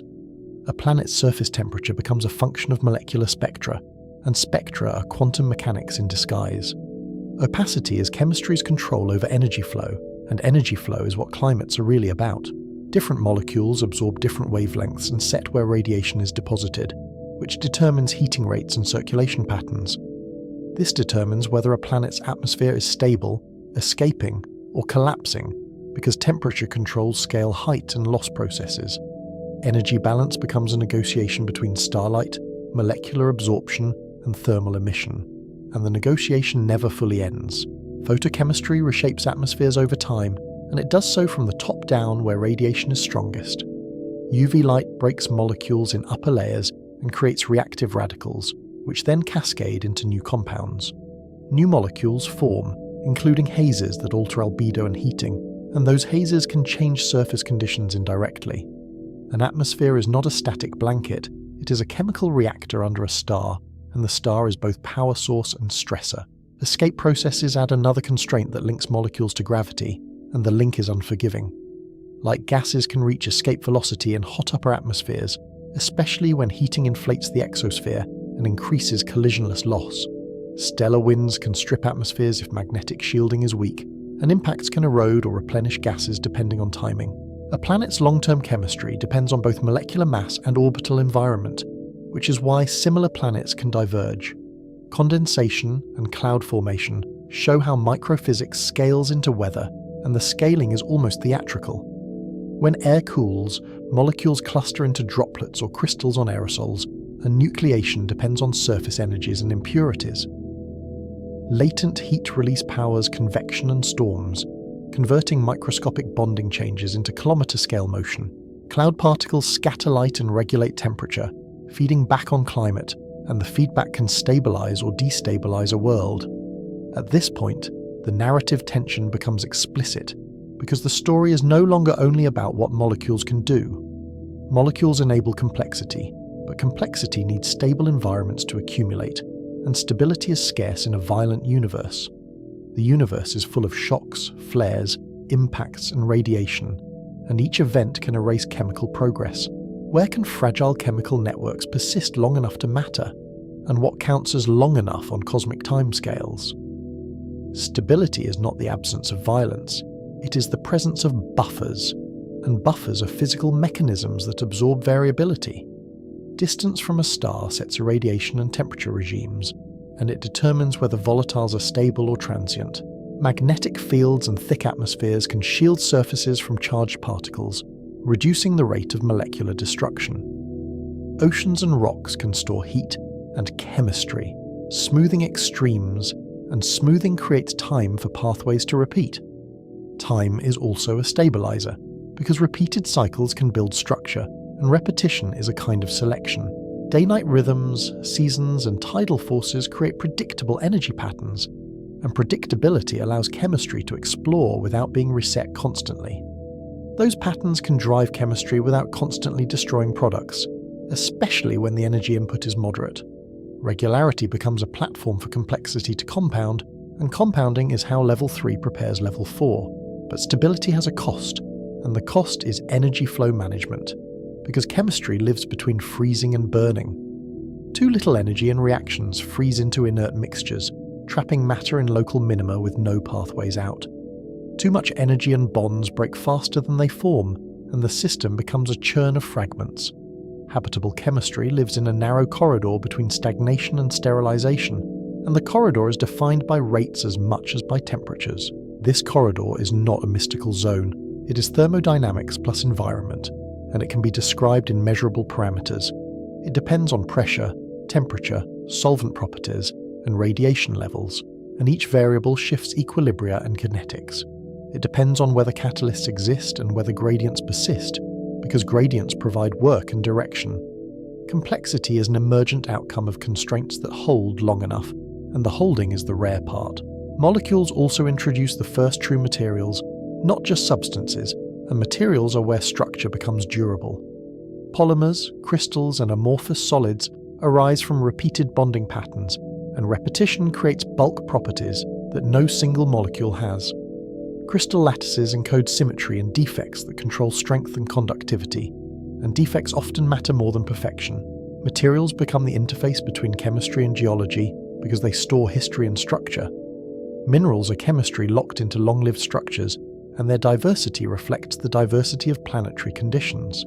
Silicates, oxides, and sulfides form under specific temperature and pressure conditions, and each formation pathway selects certain elements and excludes others. Their surfaces catalyze reactions and adsorb molecules, shaping prebiotic chemistry later, and adsorption can concentrate reactants from dilute environments. Rock is not inert background, it is chemical architecture, and architecture creates niches. In planetary interiors, heat and pressure drive new phases and reactions, and the interior becomes a slow chemical engine. Volatiles dissolve in melts, and later outgas to form atmospheres, linking deep chemistry to surface conditions. Differentiation separates metal cores and silicate mantles, changing magnetic fields and surface chemistry, and magnetic fields influence atmospheric retention.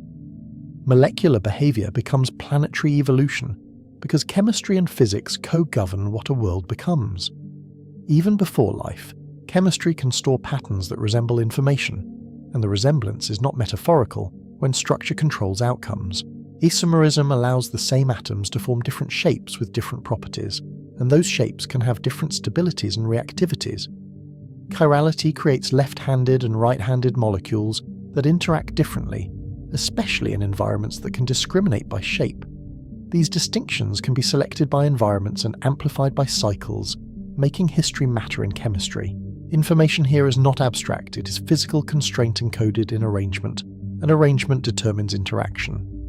A molecule's structure determines what it can bind, absorb, or catalyze, because binding is geometry plus energy matching. Networks of reactions can reinforce certain pathways and suppress others, and feedback can create persistence without intention. The universe begins to write conditional logic into matter, and the logic is implemented by kinetics and compatibility. Yet we should not overstate intention, because the mechanism is still blind, and blindness is part of the mystery. Molecules do not plan, they relax into probable states under constraints, and the constraints are set by environment and history. Complexity emerges when constraints create long-lived intermediates and feedback loops, and when energy flow keeps the loops running. The mystery is that blind rules can still build layered order, and layered order can look like purpose from afar. This returns us to the opening hook of the series, because the pattern repeats at every level. What if the universe is stacked into realities where each jump rewrites the rules, yet never violates the level below? At the molecular level, the rewrite is about relationships and statistics, about collective states and probability landscapes.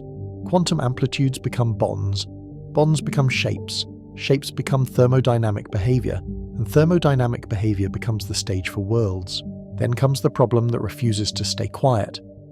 If chemistry can build complexity, why is most of the universe still simple, with vast regions dominated by hydrogen, helium, and cold dust? The answer is that complexity is local and conditional, not universal and automatic, and it depends on sustained gradients. It requires energy gradients and stable niches carved out of chaos, and niches are rare because chaos is cheap. Interstellar space provides ingredients, but planets provide persistence, and persistence is what turns chemistry into history. Disks concentrate solids, impacts deliver volatiles, and gravity holds atmospheres, turning transient molecules into long-term inventories. Rotation and orbits create cycles that regulate energy input, and cycles create repeatable boundary conditions. A world is a chemical container with boundaries, and boundaries enable history, because they keep products from simply dispersing. This is the transition that carries us upward.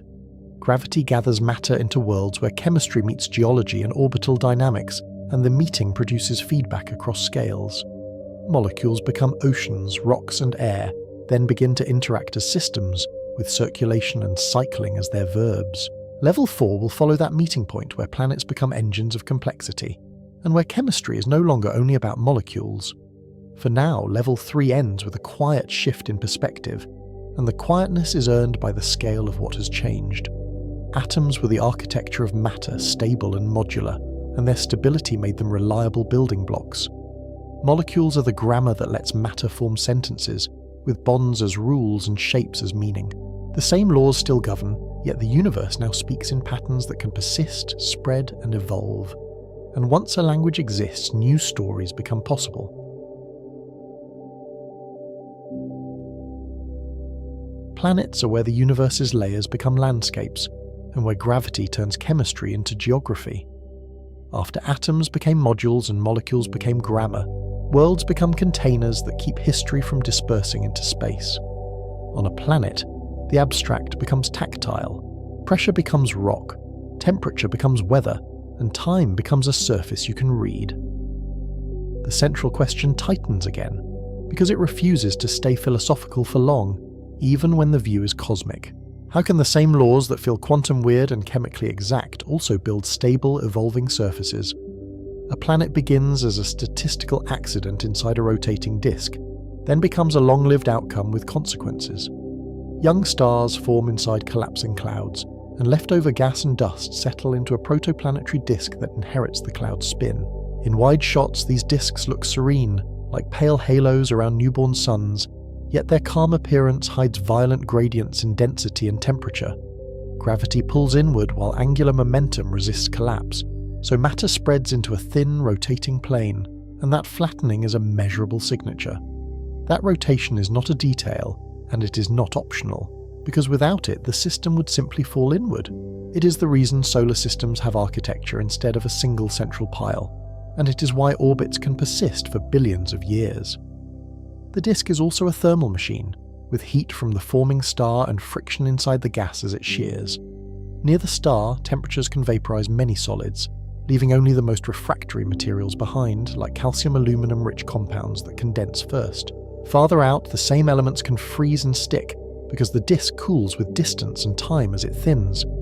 If you could hover above the disk, you would see a layered structure, a dense midplane where solids settle, and a puffier atmosphere of gas above it. Turbulence stirs these layers, and that stirring controls who meets whom, and at what speed, and with what destructive energy. In close visuals, the disk is not smooth at all.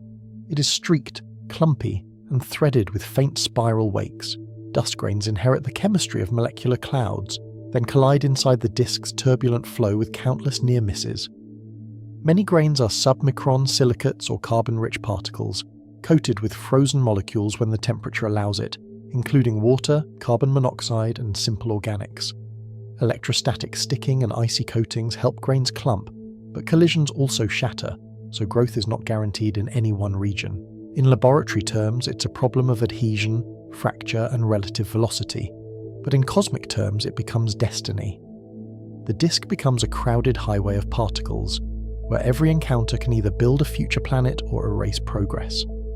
Even the grain shapes matter, because fluffy aggregates dissipate energy differently than compact ones during impacts. As grains grow to pebbles, Drag from gas makes them drift inward, threatening to erase them into the star. This radial drift is not just a footnote because it sets a clock on planet formation that can be brutally short. Pebbles feel a headwind since gas orbits slightly slower than the Keplerian speed, and that headwind steals angular momentum with every orbit. The result is inward spiraling, sometimes fast enough to destroy building blocks before they become anything durable.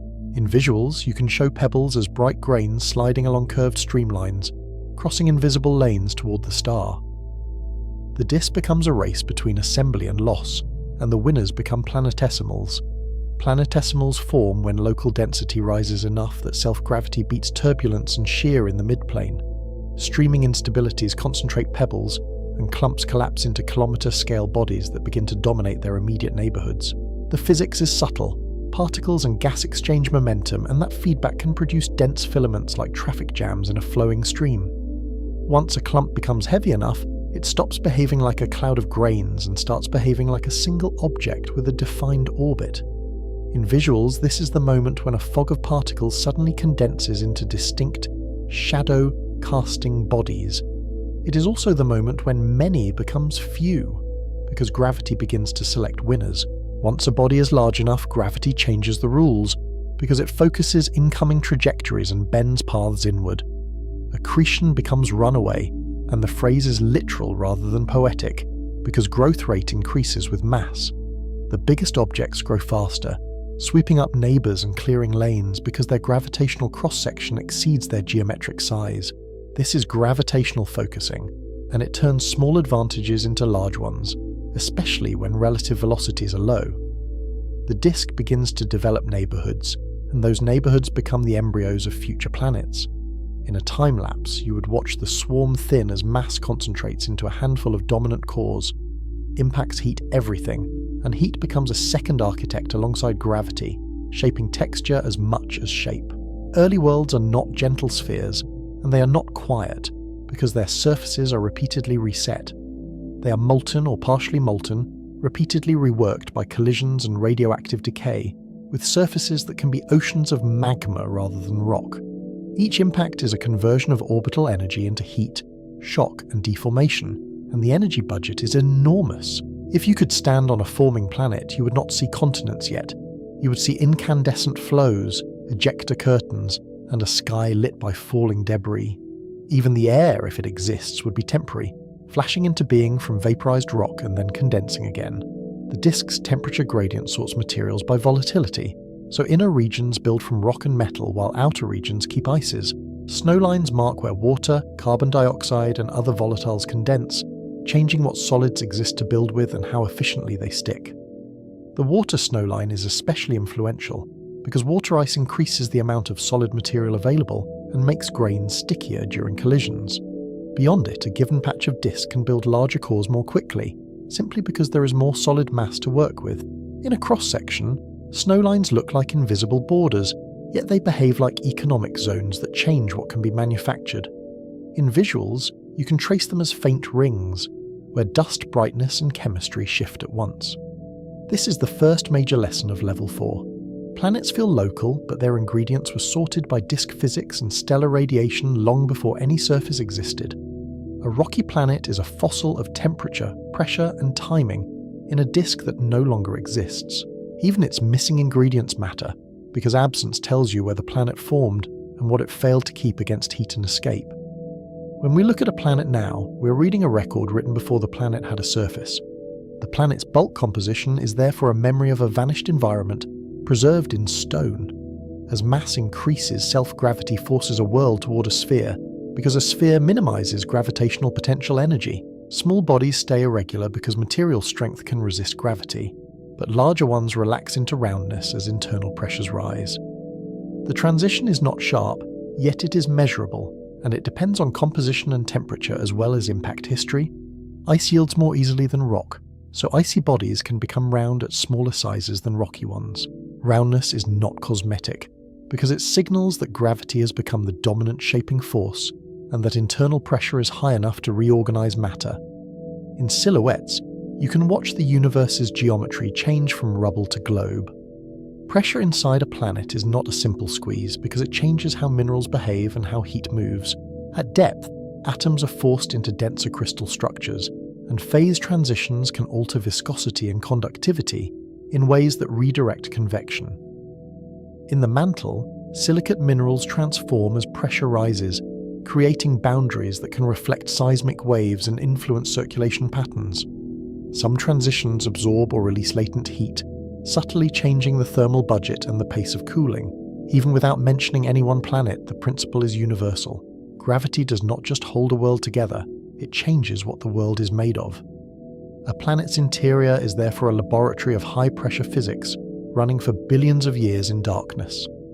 Differentiation begins when a planet heats enough for materials to separate by density. Like a slow, planetary-scale centrifuge, heavy elements like iron sink toward the center, while lighter silicates rise, creating a core and mantle with distinct chemistry and mechanical behavior. This sinking can happen through molten flow, through percolation of metal droplets, or through catastrophic overturn when a magma ocean cools.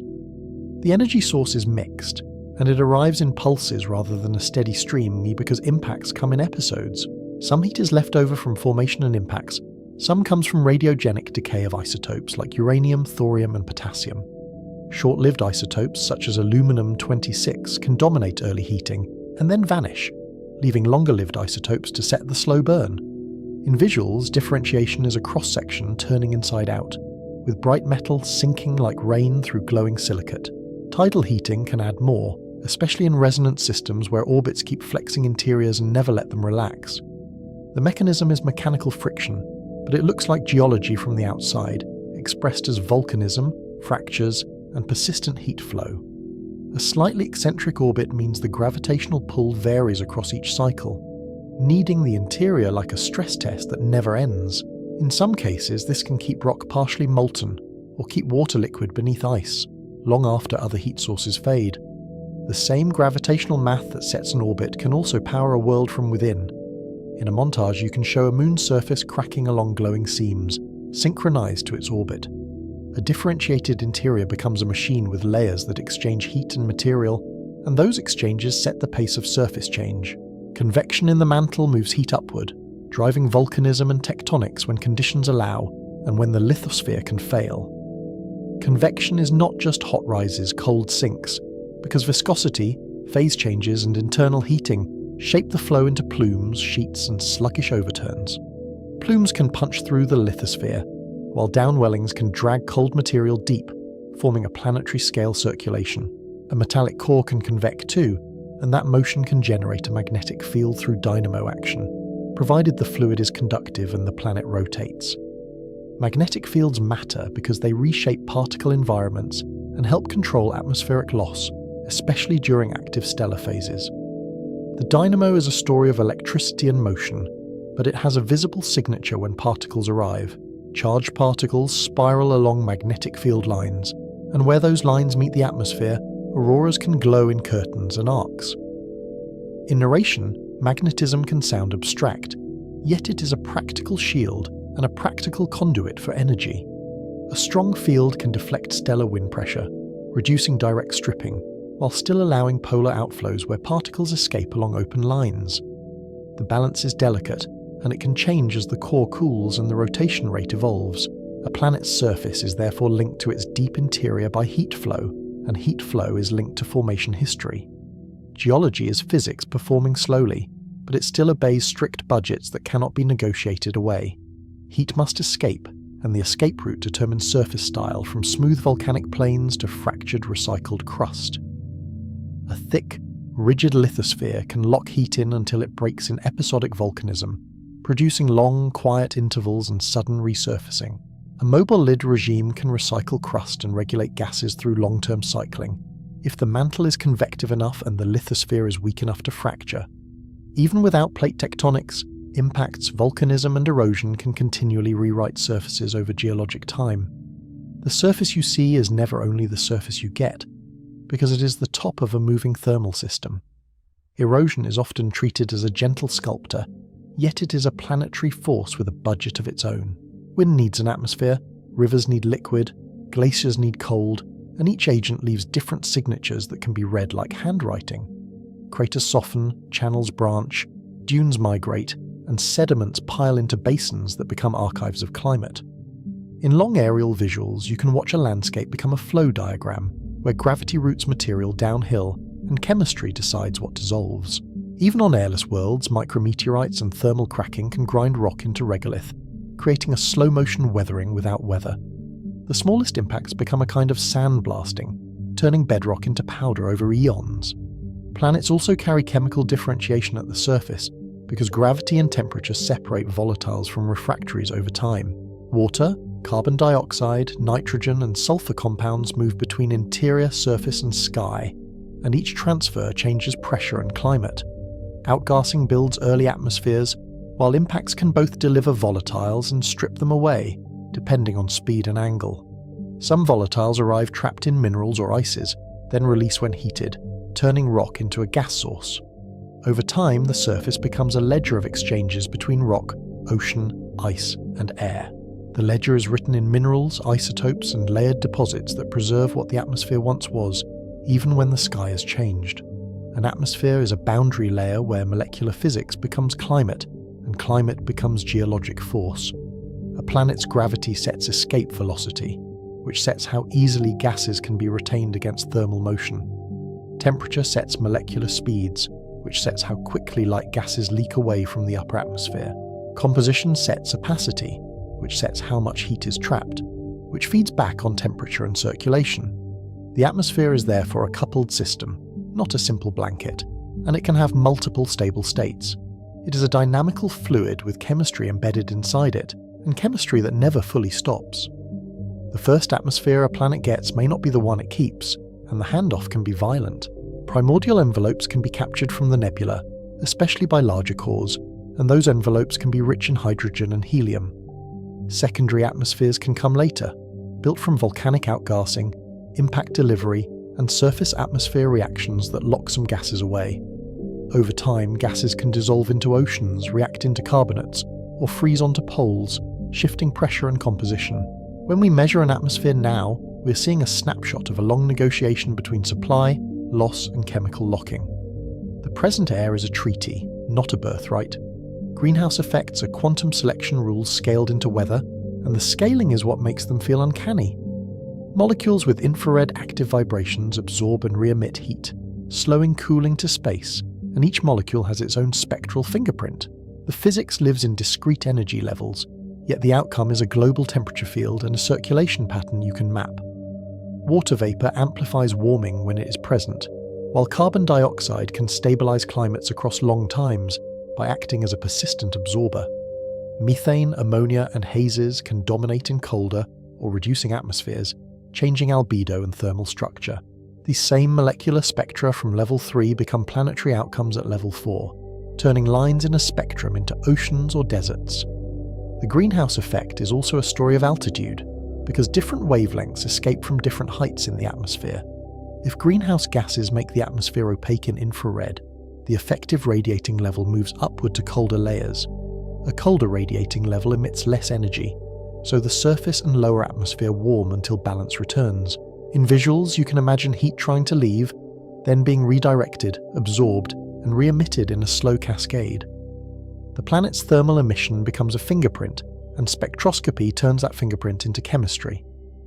What looks like a smooth glow is actually a coded message about molecules and temperature gradients. Clouds complicate everything, because they can both cool and warm depending on particle size, altitude, and coverage. Bright low clouds reflect starlight and raise albedo, while thin high clouds can trap infrared and enhance warming. Aerosols can seed clouds, and chemistry can create aerosols, so the climate can hinge on microscopic particles you would never notice at ground level. This is one reason habitability is not a simple distance from a star, even when the orbit looks perfect. The atmosphere is a non-linear system, and small changes can flip the sign of feedback. A world can hover near a threshold, then tip because of particles measured in microns. Photochemistry rewrites atmospheres from the top down, because stellar ultraviolet breaks bonds and creates radicals.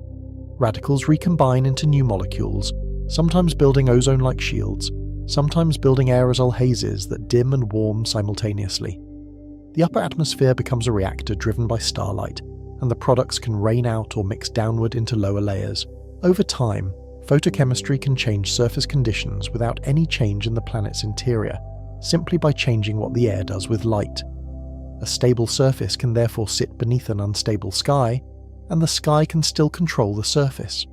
The question becomes unsettling. How much of a planet is decided from above rather than below? In the history of planetary science, this realization arrived slowly, because the early data were thin and the models were simple. Early models often treated atmospheres as equilibrium mixtures, but spacecraft data revealed layers, escape, and chemistry that never quite settles. On some worlds, sunlight builds protective absorbers. On others, it builds corrosive oxidants or thick organic smogs. Photochemistry can even create temperature inversions, where upper layers warm by absorbing radiation, altering circulation below. The atmosphere becomes a stratified story, and each layer has its own rules. The old picture of a single, well-mixed sky gave way to a vertical ecology of reactions. Escape is the counterforce that keeps atmospheres temporary unless replenished, and it operates through multiple channels at once. Thermal escape removes the lightest gases from hot upper layers, especially hydrogen and helium, when molecular speeds approach escape velocity. The tale of the Maxwell-Boltzmann distribution matters here, because a small fraction of molecules always move fast enough to leave. Non-thermal escape includes sputtering by energetic particles, ion pickup by stellar winds, and polar outflows along magnetic field lines. A strong magnetic field can deflect stellar wind pressure, but it can also channel particles into auroral loss regions. Atmospheres survive when replenishment and shielding beat loss over billions of years, and that competition is rarely static. Hydrodynamic escape is the extreme case, and it can reshape a planet early, before surfaces settle. If high-energy radiation heats the upper atmosphere enough, gas can flow outward like a wind, dragging heavier species along. This is not a gentle leak, because it can remove oceans' worth of hydrogen if conditions persist for long enough. Photodissociation can split water, letting hydrogen escape while oxygen remains to react with the surface. That process can leave behind oxidized crusts and misleading oxygen-rich atmospheres, even without biology, and that ambiguity matters for interpretation. The same physics that strips can also create false clues, and the universe does not label them for us. Stellar radiation is the hidden driver of many planetary fates, because stars evolve and vary on timescales that matter. Young stars are magnetically active and flare often, flooding close planets with ultraviolet and X-rays that heat and ionize upper atmospheres. That high-energy light can drive hydrodynamic escape, stripping primordial envelopes from small worlds and leaving them as bare rocky cores. Some planets become stripped remnants, while others keep thick envelopes and become mini-Neptunes, even if they started similarly. The same disk can therefore produce radically different planets depending on timing and distance. A planet's fate can hinge on when it finished forming, not only where it formed. This is the transition that carries us upward. Planets are not isolated objects, and their boundaries are porous to energy and particles from their stars. They are coupled to their stars through radiation, winds, tides, and long-term evolution that changes the rules mid-game. The star is not just a lamp in the sky, because it is a variable engine that changes its output over time. When we talk about a planet's climate, we're also talking about stellar history and about the star's early violence. The quiet present can be the aftermath of a brighter, harsher past. Orbital architecture decides which planets exist, where they sit, and how stable they remain over deep time. Orbits are set by gravity, but they are negotiated through interactions, especially in crowded young systems where bodies exchange energy. Resonances occur when orbital periods lock into ratios, allowing repeated gravitational kicks that can add up. Resonances can stabilize configurations, but they can also pump eccentricity and tilt, increasing tidal heating and collision risk. A calm-looking system can hide a history of near instability, with scars written into orbital shapes. The present arrangement can be the survivor of a chaotic past, not the outcome of a gentle plan. Eccentricity matters because it changes how energy is delivered across an orbit and how seasons can intensify. A more eccentric orbit means stronger seasonal forcing, and it can also mean stronger tides at close approaches on short-period worlds. Inclination matters because it changes how systems interact, and it can hint at past scattering that tilted orbital planes. When planets exchange angular momentum, one can be pushed inward while another is thrown outward. and the system's memory is stored in orbital shapes. In visuals, you can show orbits as shifting ellipses, gradually settling, or suddenly crossing. The geometry becomes a narrative because it encodes what happened when the system was young. Migration is one of the biggest revisions to the old picture of fixed planetary formation zones, and it changes what birthplace even means. Planets exchange angular momentum with the gas disk, and that exchange can move them inward or outward as torques accumulate. Type 1 migration can move lower mass planets through torque imbalances in the disk, while Type 2 migration can move giant planets as they open gaps. Giant planets can migrate dramatically, reshaping the disk and scattering smaller bodies into new reservoirs or into the star. Close-in super-Earths may form farther out, then drift inward and pile up near the star. Hot Jupiters likely formed beyond snowlines, then moved inward through disk interactions or later dynamical upheaval. Migration also changes composition, because it moves planets across chemical boundaries that were once stable. A planet that formed beyond a snowline can carry ices inward, then lose them, or transform them into steam atmospheres under intense irradiation. A planet that migrates outward can end up colder than its original chemistry would suggest, preserving volatiles it might have lost. The disk itself evolves, thinning and dispersing over a few million years, so the same migration pathway can mean different outcomes at different times. The architecture we observe is therefore a frozen aftermath of a moving, dissipating environment. What looks like a tidy arrangement can be the final frame of a long, invisible chase. Our solar system looks orderly, but exoplanet surveys show that order is not the default across the galaxy. Many systems contain multiple super-Earths in tight orbits, with periods of days to weeks, packed closer than Mercury. Many systems show resonant chains that later break, suggesting early migration followed by instability and rearrangement. Some systems host eccentric giants that imply past scattering events, where planets flung each other into new orbits. The diversity is a clue that formation pathways are flexible, and that small differences in disks can yield different architectures. The old expectation of a solar system template has been replaced by a statistical zoo, and the zoo keeps expanding. Historically, this shift arrived with uncomfortable speed, and it forced theory to grow up in public. For much of the 20th century, planets were the ones we could see, and theory was anchored to a single example. Then radial velocity detections revealed hot Jupiters, which seemed impossible under older formation assumptions that required cold, distant birthplaces. Soon after, transit surveys revealed compact systems of multiple planets, packed tighter than Mercury's orbit and often near resonance. Each discovery forced a recheck of the same equations, because the equations were never wrong, but our boundary conditions were. The universe was reminding us that one sample is not a law, and that nature explores parameter space. Detection methods shape what we know, and they also shape what mysteries remain, because each method sees a different slice. Transits reveal planet sizes and orbital periods, but favour close-in worlds and aligned systems where shadows cross the star. Radial velocity reveals masses and eccentricities, but favours massive planets and bright, quiet stars with stable spectra. Direct imaging favours young, hot giants far from their stars, where contrast is manageable and planets still glow. Microlensing samples colder planets at wider separations, and it can even hint at free-floating planets that lost their stars. Each method is a filter, and the true population is inferred by combining biased views. Those biases are not flaws, because they are clues about what we still cannot see, and about what we should build next. When we correct for selection effects, the galaxy appears rich in small planets, and super-Earths may be among the most common outcomes. Yet we still struggle to measure atmospheres of temperate rocky worlds, because the signals are thin and starlight is loud. We can measure bulk density, but density hides degeneracies between rock, water, and gas that can mimic one another. The frontier is not only finding planets, but turning them into characterized worlds, with chemistry and climate rather than just mass and radius. As data grows, the tension deepens, because planets feel like local objects we could touch, yet their statistics reflect galaxy-scale conditions. Metallicity influences how much solid material exists in disks, and that influences how often rocky planets and giant cores form. Stellar-type sets disk lifetimes and radiation environments, changing migration and atmospheric stripping in systematic ways. Even the birth cluster environment can matter, because nearby massive stars can photoevaporate disks and truncate planet formation before it finishes. Planet formation becomes a bridge topic, connecting chemistry, stars, and galactic history in one chain.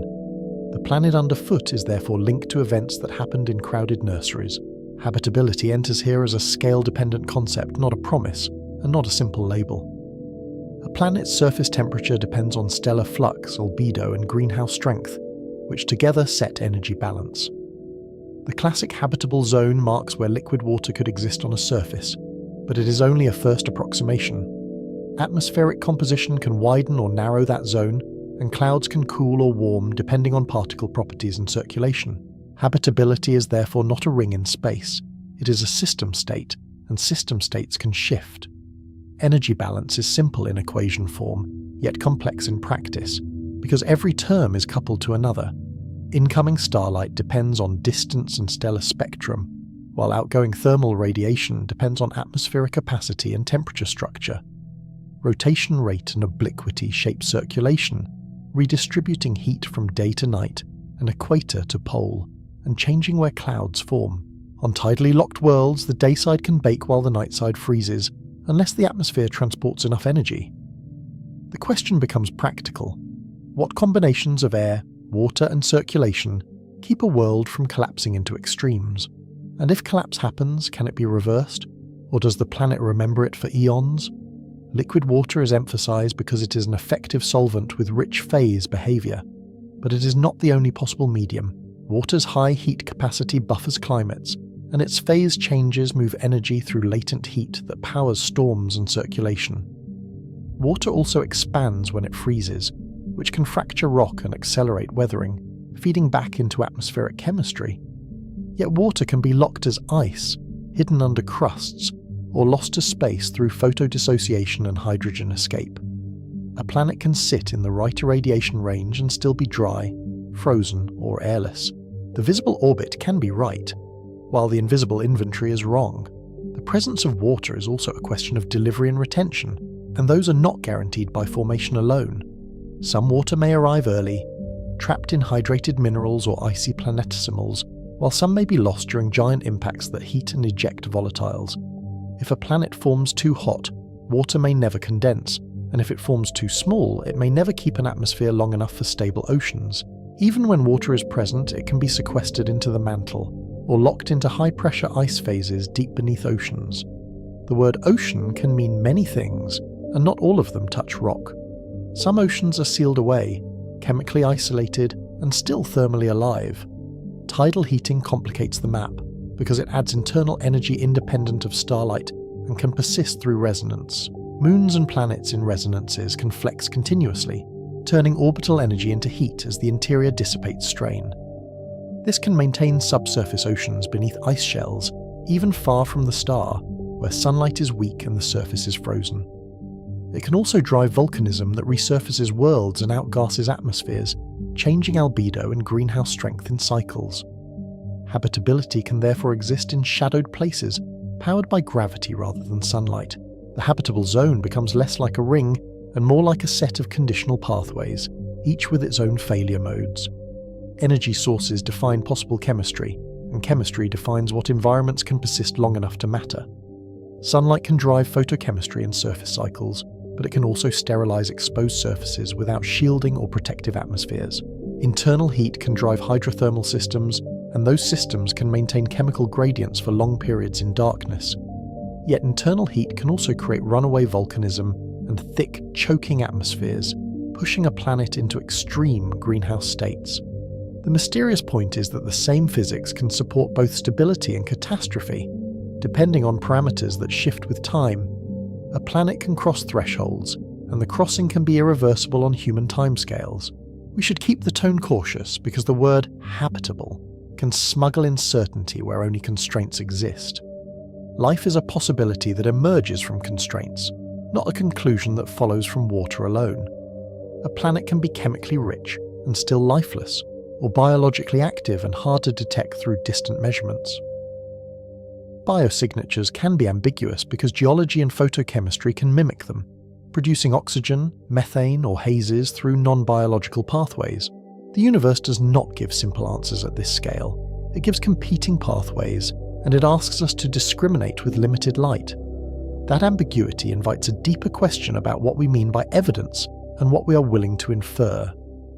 If a spectrum shows a gas out of equilibrium, is it life, or is it a planet with unusual volcanism and unusual UV flux? If we see surface reflectance features, are they pigments, minerals, or instrument systematics that imitate patterns?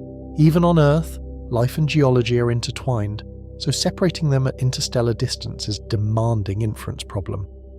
The mystery is not only whether life exists, but whether we can recognize it with limited data. How many worlds will look alive, and how many alive worlds will look silent? Even so, planets are the laboratories where cosmology becomes testable up close, because they are complex but constrained. We can measure densities and infer interiors, then compare to formation models and high-pressure mineral physics. We can measure atmospheric spectra and infer chemistry, then compare to photochemical predictions and circulation models. We can map orbital resonances and migration signatures, then compare to disk simulations that include turbulence and evolving gas. Each planet is a constrained experiment, and the ensemble becomes a statistical test of our theories. The more planets we find, the more the universe becomes a data set rather than a story, and the story becomes sharper because of it. The layered theme returns because it is the chapter's spine, and because planets make the layering visible. Atoms and molecules set material properties, but gravity and heat decide how those properties arrange into worlds with interiors and skies. A planet's mountains and basins are macroscopic consequences of microscopic bonding and phase transitions under stress. Its climate is a macroscopic consequence of molecular absorption lines and circulation physics moving heat around.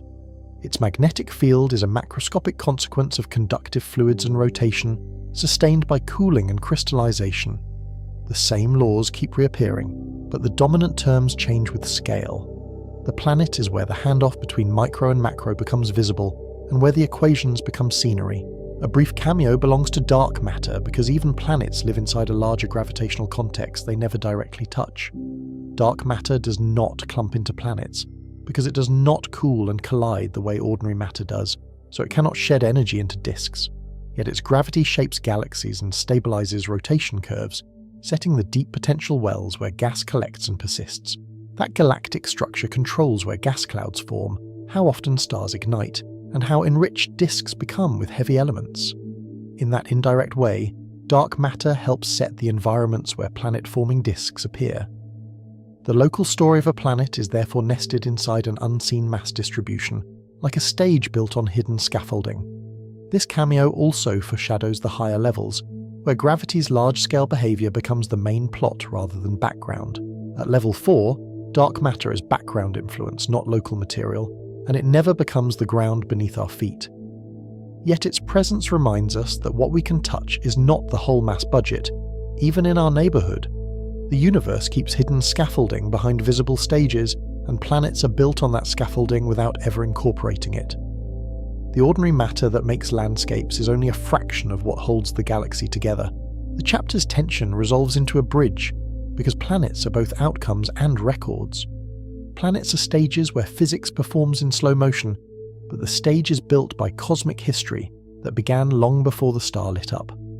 The dust came from earlier stars, the disk came from cloud collapse, and the orbit came from angular momentum conserved across light years.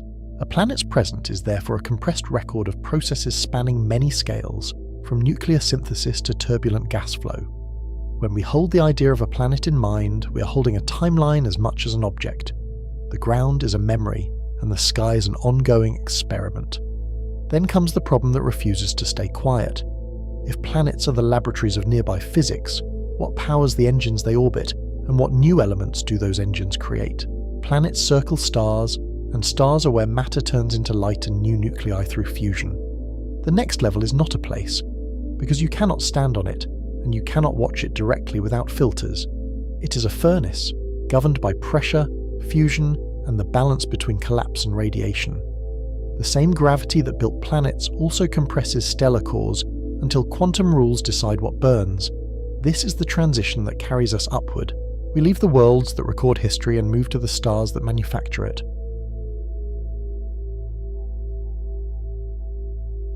Level 5 begins where planets stop being the main stage and become the byproduct. We move to stellar scale, where gravity compresses matter until quantum rules decide what can ignite. In the visuals, the camera pulls back from a single world to a crowded star field. Points of light that look calm, yet hide violent bookkeeping. A star is not built from fire at first, and it does not begin with brightness. It begins as a cold molecular cloud, a region where gas and dust become dense enough to matter. These clouds are dark, invisible light, but they glow faintly in infrared and radio, like breath on glass. Hydrogen is mostly molecular, H2, but it is mixed with carbon monoxide, ammonia, and water ice locked onto grains.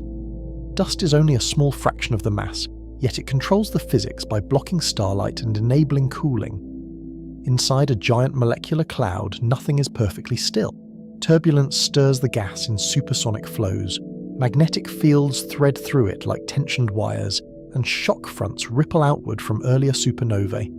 Those forces create knots and filaments, long cold lanes where density rises and gravity starts to pay attention. In those knots, gravity competes against pressure, and the balance can suddenly fail. The cloud does not collapse everywhere at once.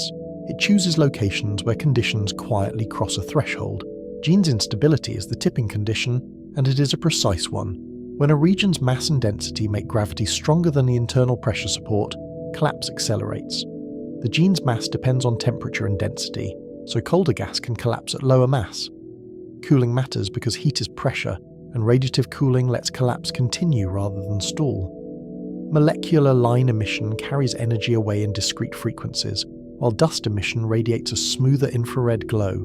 In practice, cooling is a microscopic story with macroscopic consequences. Colliding molecules excite rotational and vibrational states, then shed that energy as photons that escape the cloud.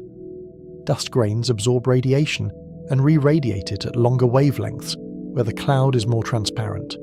Each escaping photon is a tiny loss, but trillions of them drain thermal support.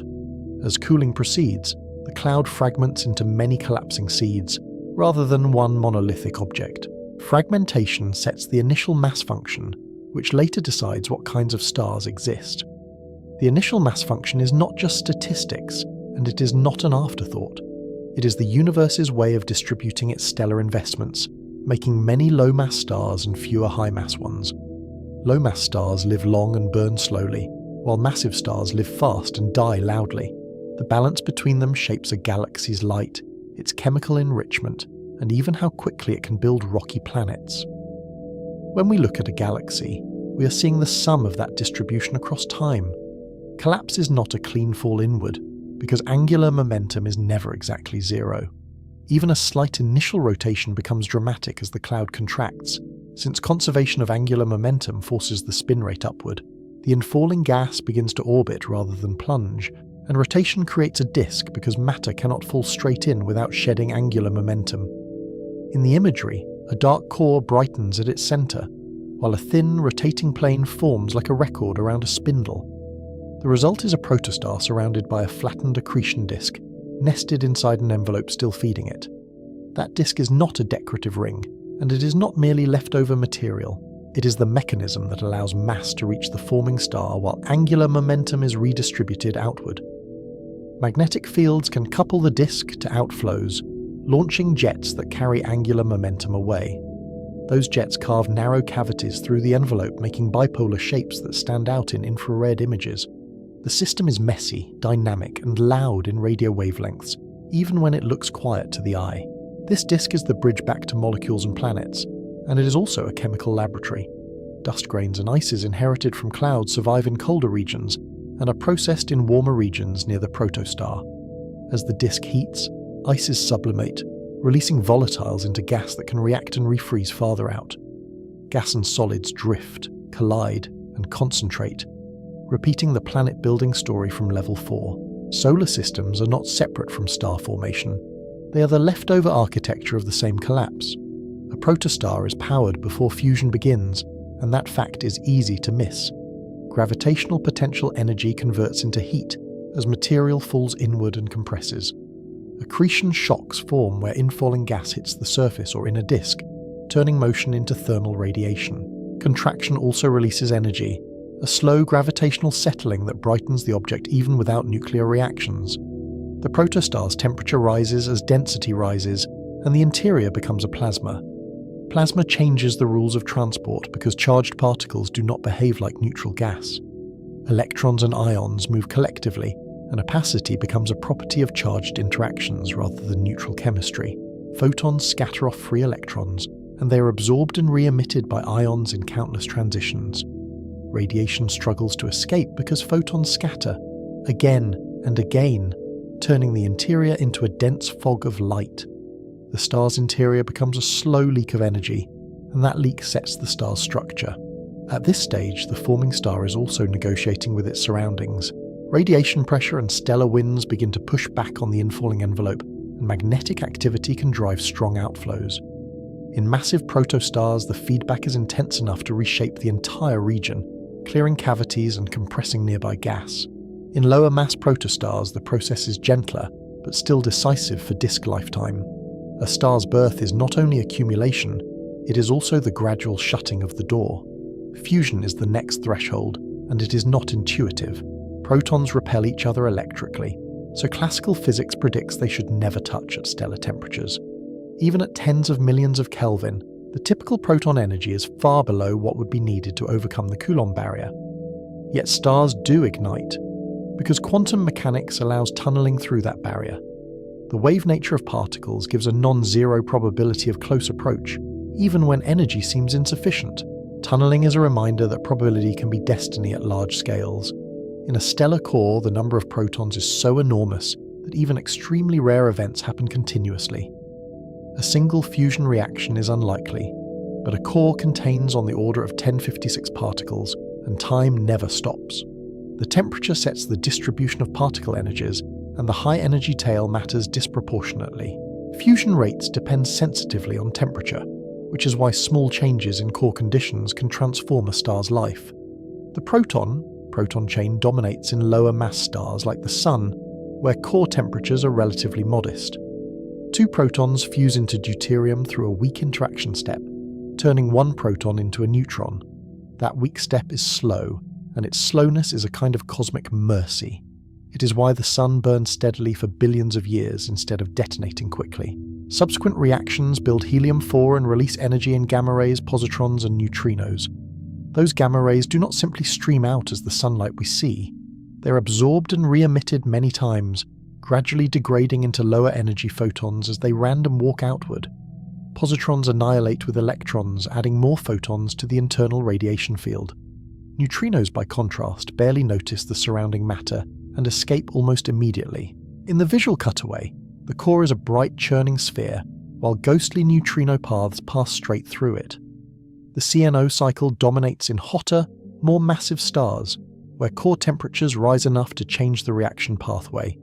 Carbon, nitrogen, and oxygen act as catalysts, enabling hydrogen to fuse into helium faster at higher core temperatures. The catalyst nuclei are not consumed overall, but they set the reaction sequence and speed. This is an early hint that composition affects evolution, not just mass. A star's metallicity influences opacity, internal structure, and the balance between burning modes. Historically, this understanding arrived in pieces, and it reshaped astrophysics. Early in the 20th century, scientists debated what could power the Sun for billions of years. Chemical burning was far too weak, and gravitational contraction alone could not sustain the timescale implied by geology. The fusion solution emerged as nuclear physics matured, and it linked laboratory measurements to stellar lifetimes. When we say stars are nuclear furnaces, we are also describing a triumph of inference from light. Energy from fusion is mass-converted, and the conversion is measurable. The helium nucleus has slightly less mass than 4 separate protons, and the difference becomes energy. E equals mc squared is not a slogan here, it is the accounting rule. Missing mass becomes kinetic energy of particles, radiation, and the thermal motion that supports the star. Over a star's life, a small fraction of its mass becomes an enormous output of light. A star survives by balance, not by strength, and that balance is continuously maintained. Gravity pulls inward, while pressure from hot plasma and radiation pushes outward. Hydrostatic equilibrium is the ongoing truce that defines a stable star. If the core heats slightly, pressure rises and the star expands, cooling the core back down. If the core cools, gravity compresses it, heating it again, an automatic thermostat written into the equations. That thermostat is not perfect, and its imperfections create structure. Pressure comes from particles and from radiation, and the relative importance changes with mass. In very massive stars, radiation pressure becomes significant, making them more sensitive to instabilities and mass loss. In low-mass stars, gas pressure dominates, and the response is steadier. The same basic equilibrium holds, but the details decide whether a star is calm or restless. Energy transport sets internal layers, and those layers are not arbitrary. In some regions, radiation carries energy outward through photon diffusion, a random walk through dense plasma. The mean free path of a photon can be tiny, so progress is slow despite the speed of light. In other regions, convection dominates because radiation cannot move energy efficiently. Hot material rises, cool material sinks, and the star becomes a boiling sphere on scales larger than planets. Convection does more than move heat. It also mixes material. Mixing can bring fresh hydrogen into burning regions or dredge up fusion products toward the surface. Over long times, that changes surface composition in ways we can measure spectroscopically. It also affects later burning stages by altering how fuel is distributed. In the visuals, convection is shown as rolling cells, like slow storms under a bright surface. The Sun has a radiative interior and a convective outer zone, and that boundary matters. The radiative zone is stable against bulk motion, so energy leaks outward mainly by photon diffusion. Above it, the convective zone churns, and that churning helps generate magnetic fields through dynamo action. Sunspots, flares, and the solar cycle are surface expressions of deep fluid motion. In more massive stars, the pattern can reverse, producing convective cores and radiative envelopes. These differences matter because mixing controls fuel supply and burning efficiency. A convective core can keep feeding hydrogen into the hottest region, extending the main sequence lifetime relative to a non-mixed core. A radiative envelope can trap composition gradients, affecting how the star evolves and loses mass. Stellar structure is therefore not one template. It is a family of solutions to the same equations. Each solution is a different compromise between gravity, pressure, opacity, and energy generation. Light leaving a star is delayed information, and that delay is profound. Photons created in the core can take thousands to millions of years to random walk outward. By the time they escape, they carry the star's current surface conditions, not a direct snapshot of the core. Yet the spectrum still encodes temperature, composition, and motion. The surface is a boundary layer where interior physics becomes observable. Astrophysics is built on reading that code, because we cannot sample stellar material directly. Absorption lines reveal which atoms and ions exist in the photosphere, and their relative strengths reveal abundances. Line widths and shifts reveal rotation, turbulence, magnetic fields, and radial velocity. Doppler shifts can show a star wobbling due to unseen companions, tying stellar physics to planetary detection. The same quantum selection rules from level 2 become a remote sensing tool at stellar distances. In the 19th century, this was a conceptual leap that changed what astronomy meant. Spectroscopy turned stars from points into chemical objects, and it revealed that the same elements on Earth exist in the sky. The discovery of helium in the Sun's spectrum before it was found on Earth is a famous example.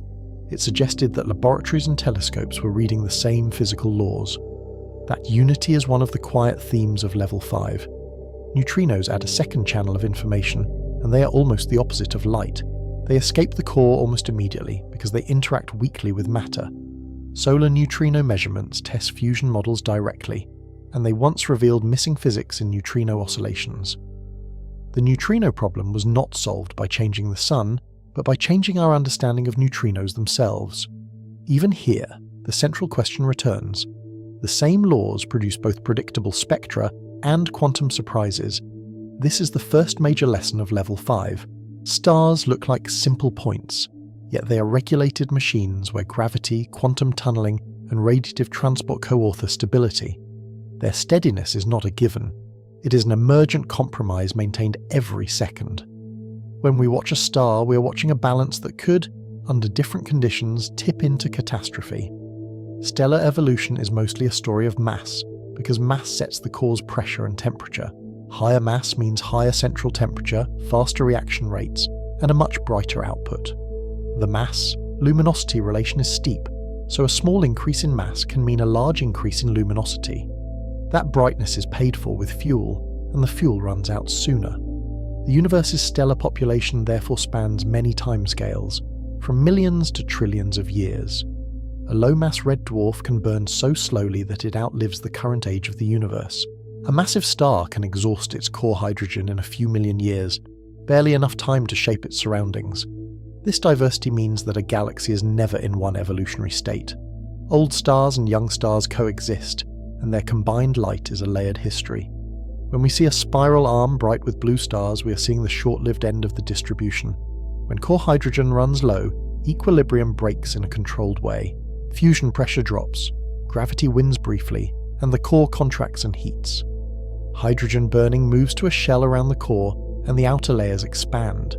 The star becomes a red giant or red supergiant, cooler at the surface but vastly larger. In the visuals, the star swells until it could swallow inner planets, while its surface reddens like cooling metal.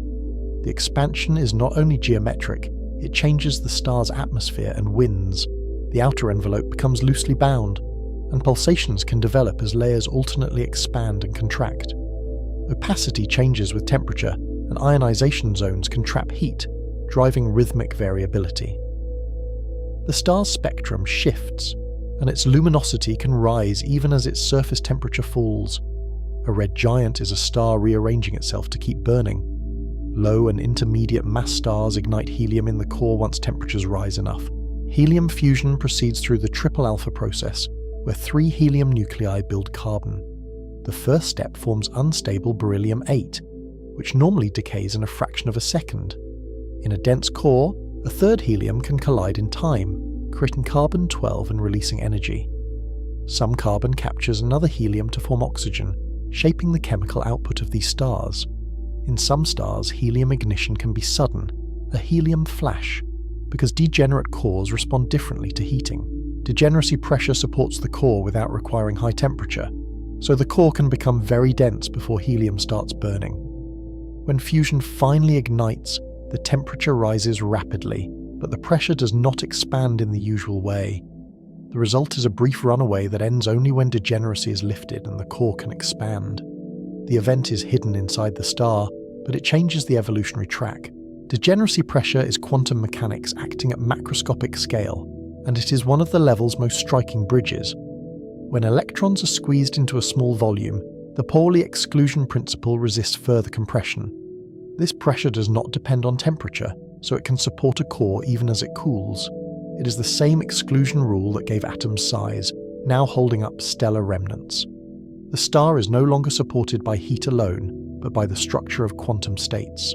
A sun-like star ends by shedding its outer layers, and the shedding is both beautiful and consequential. Pulsations and winds expel an envelope, enriching space with carbon, nitrogen, and dust. Ultraviolet light from the hot core ionizes the outflow, creating a planetary nebula that glows in layered shells.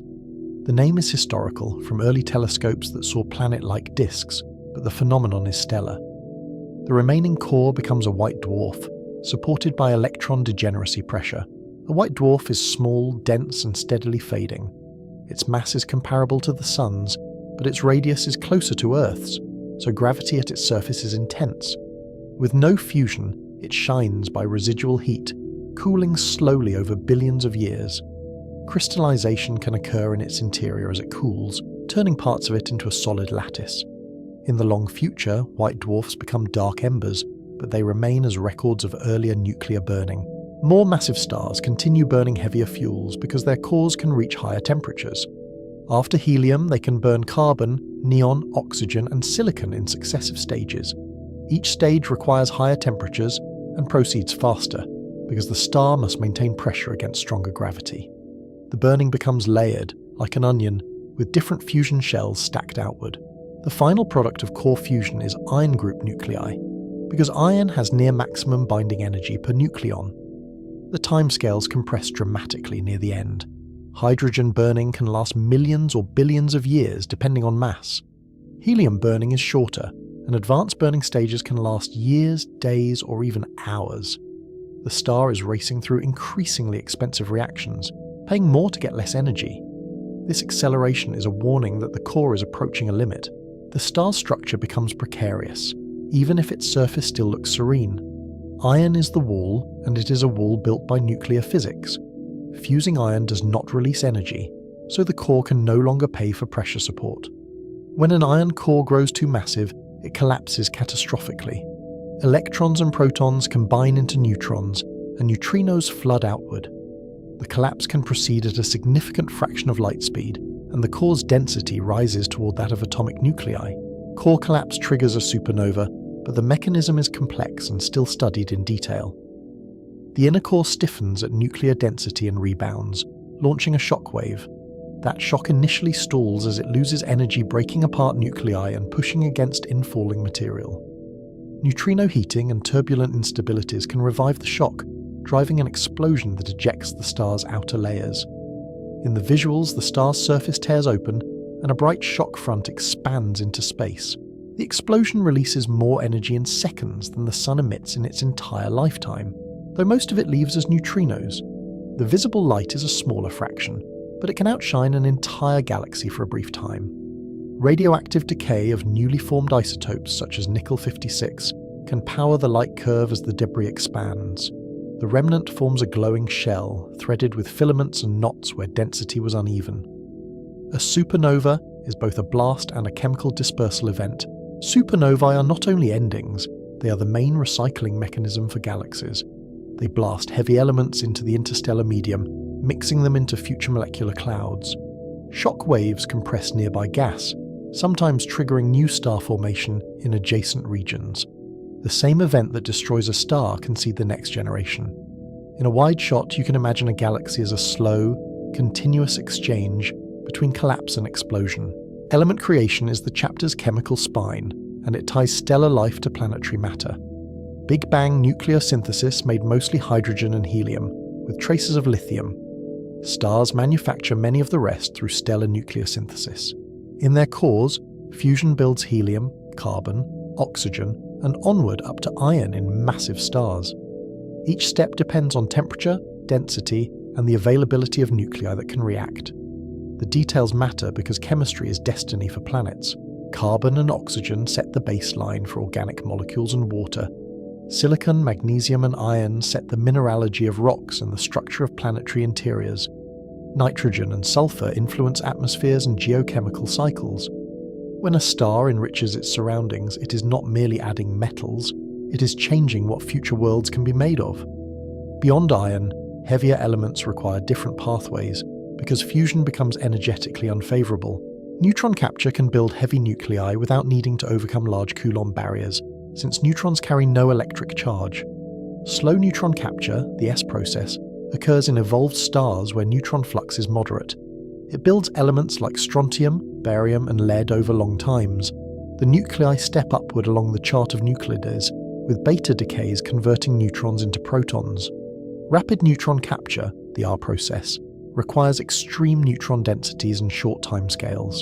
For decades, supernovae were suspected as the primary site, but evidence now strongly supports neutron-star mergers as major contributors.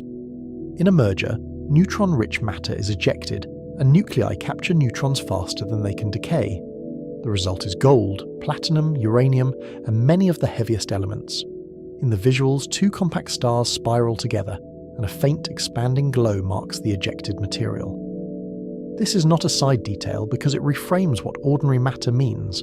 The atoms in rocks, oceans, and bodies are a time-integrated record of stellar deaths. Carbon in molecules, oxygen in water, iron in cores, and iodine in biology all trace back to specific astrophysical furnaces. Level 5 connects chemistry's precision to cosmic violence, and it does so without adding new laws. The periodic table becomes a fossil record written in elemental abundances.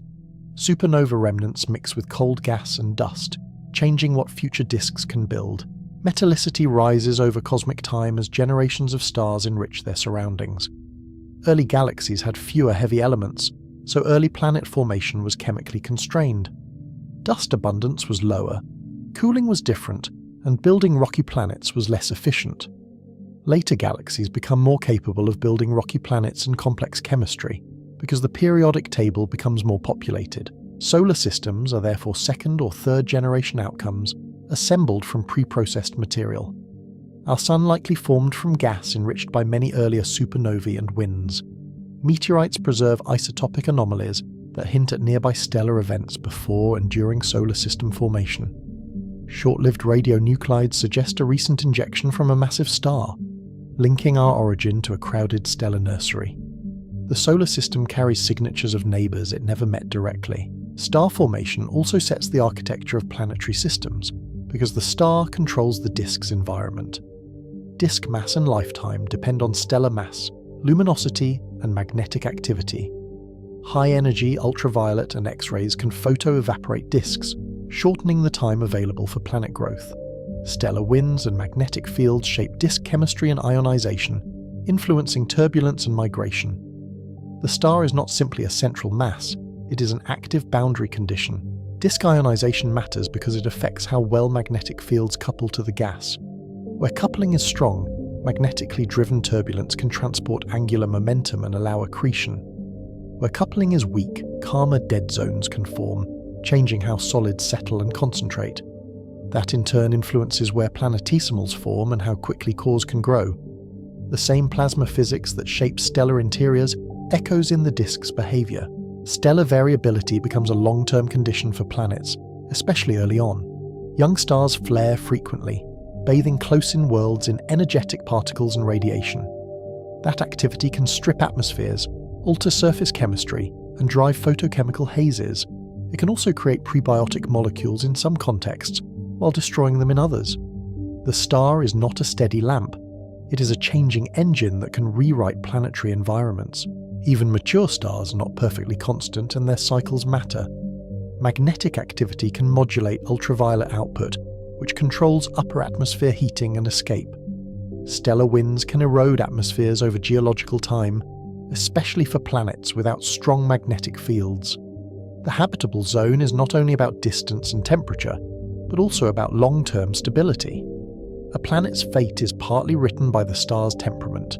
Binary stars and clusters complicate the picture further, because many stars do not form alone. Many stars form in groups, where close encounters can truncate disks and perturb orbits. External radiation from massive neighbours can evaporate gas, changing planet formation outcomes. Supernova shocks in a cluster can compress some disks and disrupt others. Solar systems are not always born in isolation, and their early dynamics can leave lasting scars. The physics of remnants pushes us toward the next level's language, because Newtonian intuition begins to strain. White dwarfs show quantum pressure at work, but they remain within familiar gravity. Neutron stars and black holes demand general relativity to describe their gravity accurately. Their existence is where space-time curvature stops being a correction and becomes the main term. In the visuals, the camera moves from a white dwarf's compact glow to a neutron star's rapid pulses. Neutron stars are supported by neutron degeneracy pressure and nuclear forces, and they are extreme in every dimension. They pack more mass than the Sun into a city-sized sphere, with densities like atomic nuclei. Their magnetic fields can be enormous, and their rotation can be milliseconds fast. Pulsars become cosmic clocks, sweeping beams across space with astonishing regularity. They test gravity and matter under conditions unreachable on Earth. Neutron stars also reveal how much we do not yet know about dense matter. The interior may contain superfluid neutrons, superconducting protons, or more exotic states under immense pressure. Observations of masses, radii, and gravitational waves constrain those possibilities. Each measurement is a clue about nuclear physics pushed beyond laboratory limits. A neutron star is a stellar remnant, but it is also an experiment built by nature. Black holes form when mass overwhelms all known pressure supports, and collapse continues. Once an event horizon forms, the interior is hidden from external view, and the object becomes defined by geometry rather than a surface. Gravity becomes space-time curvature, and the black hole's presence is inferred from its effects. Accretion disks around black holes convert gravitational energy into radiation with high efficiency. Jets can launch along magnetic axes, cutting through surrounding gas like luminous spears. In a sense, black holes invert the usual logic of astronomy. We see not the object, but the matter falling toward it, and the light bent around it. We see stars orbiting an unseen mass, or hot gas spiraling inward and heating to extreme temperatures. The darkness is not emptiness, it is a boundary in space-time. The next level will treat that boundary not as metaphor, but as a mathematical structure. Then comes the problem that refuses to stay quiet. If stars build the elements and power visible structure, why does the universe's mass budget appear dominated by something we cannot see? The question is not philosophical. It is measured in rotation curves and lensing maps. It is a mismatch between what shines and what pulls. The luminous universe is only a fraction of the gravitational story. Stars and gas account for ordinary matter, but galaxy rotation curves and gravitational lensing imply much more mass. Dark matter does not shine, does not cool into disks, and does not form stars. Yet it shapes the potential wells where gas collects, indirectly controlling where star formation can happen. In the visuals, a spiral galaxy spins, and a plotted curve refuses to fall the way visible matter predicts. Dark energy deepens the tension. Because it operates on the largest scales, cosmic expansion accelerates, as if space itself has a persistent energy density that does not dilute away. Stars can forge complexity locally, yet the global universe seems driven by components that resist direct detection. The same laws must explain both the bright furnaces and the invisible scaffolding. We are forced to ask what we have missed, or what we have not yet learned to see. This is the transition that carries us upward. Stars are not isolated points, and their motions are not free. They orbit within galaxies, where dark matter halos dominate gravity and where space-time structure becomes the organizing framework. The camera widens again, turning a star field into a galaxy, and a galaxy into a web of structure. At this scale, the bright objects become traces of a deeper, darker architecture. We end this level with a nested picture, and each layer depends on the one below. Molecular clouds collapse into stars and disks. Disks build planets, and planets inherit atoms forged in earlier stars.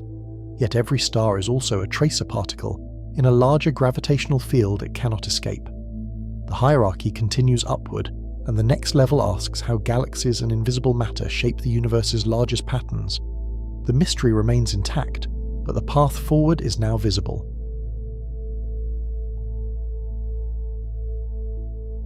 Level 6 begins with a familiar shape that becomes unfamiliar under measurement. A galaxy looks like a city of stars, yet it behaves like a single gravitational machine. From a distance, the glow feels continuous, an island of light floating in blackness, until spectra, velocities and mass maps reveal a far stranger balance. At this scale, the central question sharpens again, because the same laws must build order and hide most of the mass. What if the universe isn't one continuous expanse, but a stacked set of realities, where every jump in scale rewrites the rules? Or, more unsettling, what if the rules stay the same, while our intuition fails whenever the dominant component becomes invisible? A galaxy is not just stars sprinkled through space, it is gas, dust, magnetic fields, cosmic rays, and dark components bound in a shared potential. The starlight is the easiest layer to film, but it is only one layer, thin, bright, and biased toward what radiates efficiently. When we look in visible light, we see the photospheres of stars. When we look in infrared, we see dust warmed by starlight, glowing like embers in spiral arms. When we look in radio, we trace cold hydrogen, the raw reservoir for future stars. Each wavelength adds a new stratum to the same object, as if the galaxy were a palimpsest written in different inks. Spiral galaxies are rotating disks with arms that mark density waves, not fixed streams of the same stars. Those arms are patterns, traffic jams in the stellar and gaseous flow, where material enters, compresses, and then exits. The stars you see in an arm today will not be the same stars you see there a few 100 million years from now. In the disk, gravity and rotation compete, and the balance sets the stage for structure. Differential rotation stretches features into spirals, while self-gravity tries to clump material into bound clouds. Magnetic fields thread the gas and guide charged particles, adding tension that can resist collapse in some regions and encourage it in others. Gas compresses in those waves, cools and forms stars in clustered bursts. Cooling is not a vague metaphor here. It is a specific loss of energy through radiation, often from atoms and molecules emitting at characteristic lines. Carbon monoxide, ionized oxygen, and dust grains act like thermostats, letting clouds shed heat so gravity can tighten its grip. In the densest pockets, molecular hydrogen dominates, but it hides from easy detection. Astronomers use tracer molecules and dust emission to infer where the invisible H2 is piled up. In those cold interiors, only tens of Kelvin above absolute zero, turbulence, magnetic pressure, and gravity negotiate the final terms of collapse. As the cloud fragments, it forms a cluster, not a single star. Massive stars ignite quickly and burn violently, flooding their birth sites with ultraviolet radiation. Their light carves cavities in the surrounding gas, and their winds push shells outward like ripples in a pond. Elliptical galaxies are smoother and older on average, with little cold gas and less ongoing star formation. Their light is often golden, dominated by long-lived, low-mass stars. Visually, they resemble glowing eggs or featureless halos, but dynamically they are anything but simple. Their stars orbit in many directions, showing a history of mergers and violent relaxation. Violent relaxation is a technical phrase with a plain meaning. During a rapid change in gravitational potential, orbits are scrambled and the system settles into a new equilibrium. The result is a spheroid supported by random motions rather than orderly rotation. Many ellipticals carry faint shells, ripples, or tidal streams, subtle scars that deep imaging can reveal. Those features are the slow fading signatures of past collisions, stretched by gravity into arcs that wrap around the remnant. Even a smooth galaxy can be a museum of disruptions. Irregular galaxies are shaped by tides, feedback, and incomplete settling, often in crowded environments. They can look like torn cloth, knots of star formation embedded in lopsided gas. Some are small and chemically young, meaning they have formed a fewer generations of stars and retain more primordial composition. Their patchy star formation and disturbed gas are not just aesthetic. They are evidence that equilibrium is optional, especially for low-mass systems that are easily pushed around. A nearby massive galaxy can tug them, strip their gas, or trigger bursts of star formation by compressing their interstellar medium. Galaxies are ecosystems because formation and destruction run together. Stars form from cold molecular clouds, then return energy and metals through winds and supernovae. Metals, in astronomical language, means everything heavier than helium: carbon, oxygen, silicon, iron, built in stellar cores and explosive deaths. That recycling changes the physics of the next generation. Metals provide new cooling channels, and dust grains offer surfaces where molecules can form. Over billions of years, a galaxy becomes more chemically complex, and the chemistry feeds back into how easily gas can collapse. Feedback is the regulator that keeps galaxies from converting all gas into stars at once. Without it, the simplest gravitational models would turn galaxies into near-solid balls of stars early in cosmic history. The fact that disks still contain gas today is a clue that something continually interrupts collapse. Radiation, stellar winds, and supernova shocks heat gas, stir turbulence, and drive outflows. A supernova remnant expands at thousands of kilometers per second, sweeping up interstellar material into a thin, bright shell. In X-ray images, those shells glow with million-degree plasma, revealing where kinetic energy has become heat. Turbulence matters because it acts like pressure on large scales. Even though it is chaotic, it can support a cloud against gravity for a time, while also creating dense filaments where collapse becomes inevitable. The interstellar medium becomes a restless multi-phase mixture, cold clouds embedded in warm gas, all threaded by hot bubbles. That feedback links level 5 to level 6 through chemistry and energy budgets. The elements forged in stars become the cooling agents that enable new stars.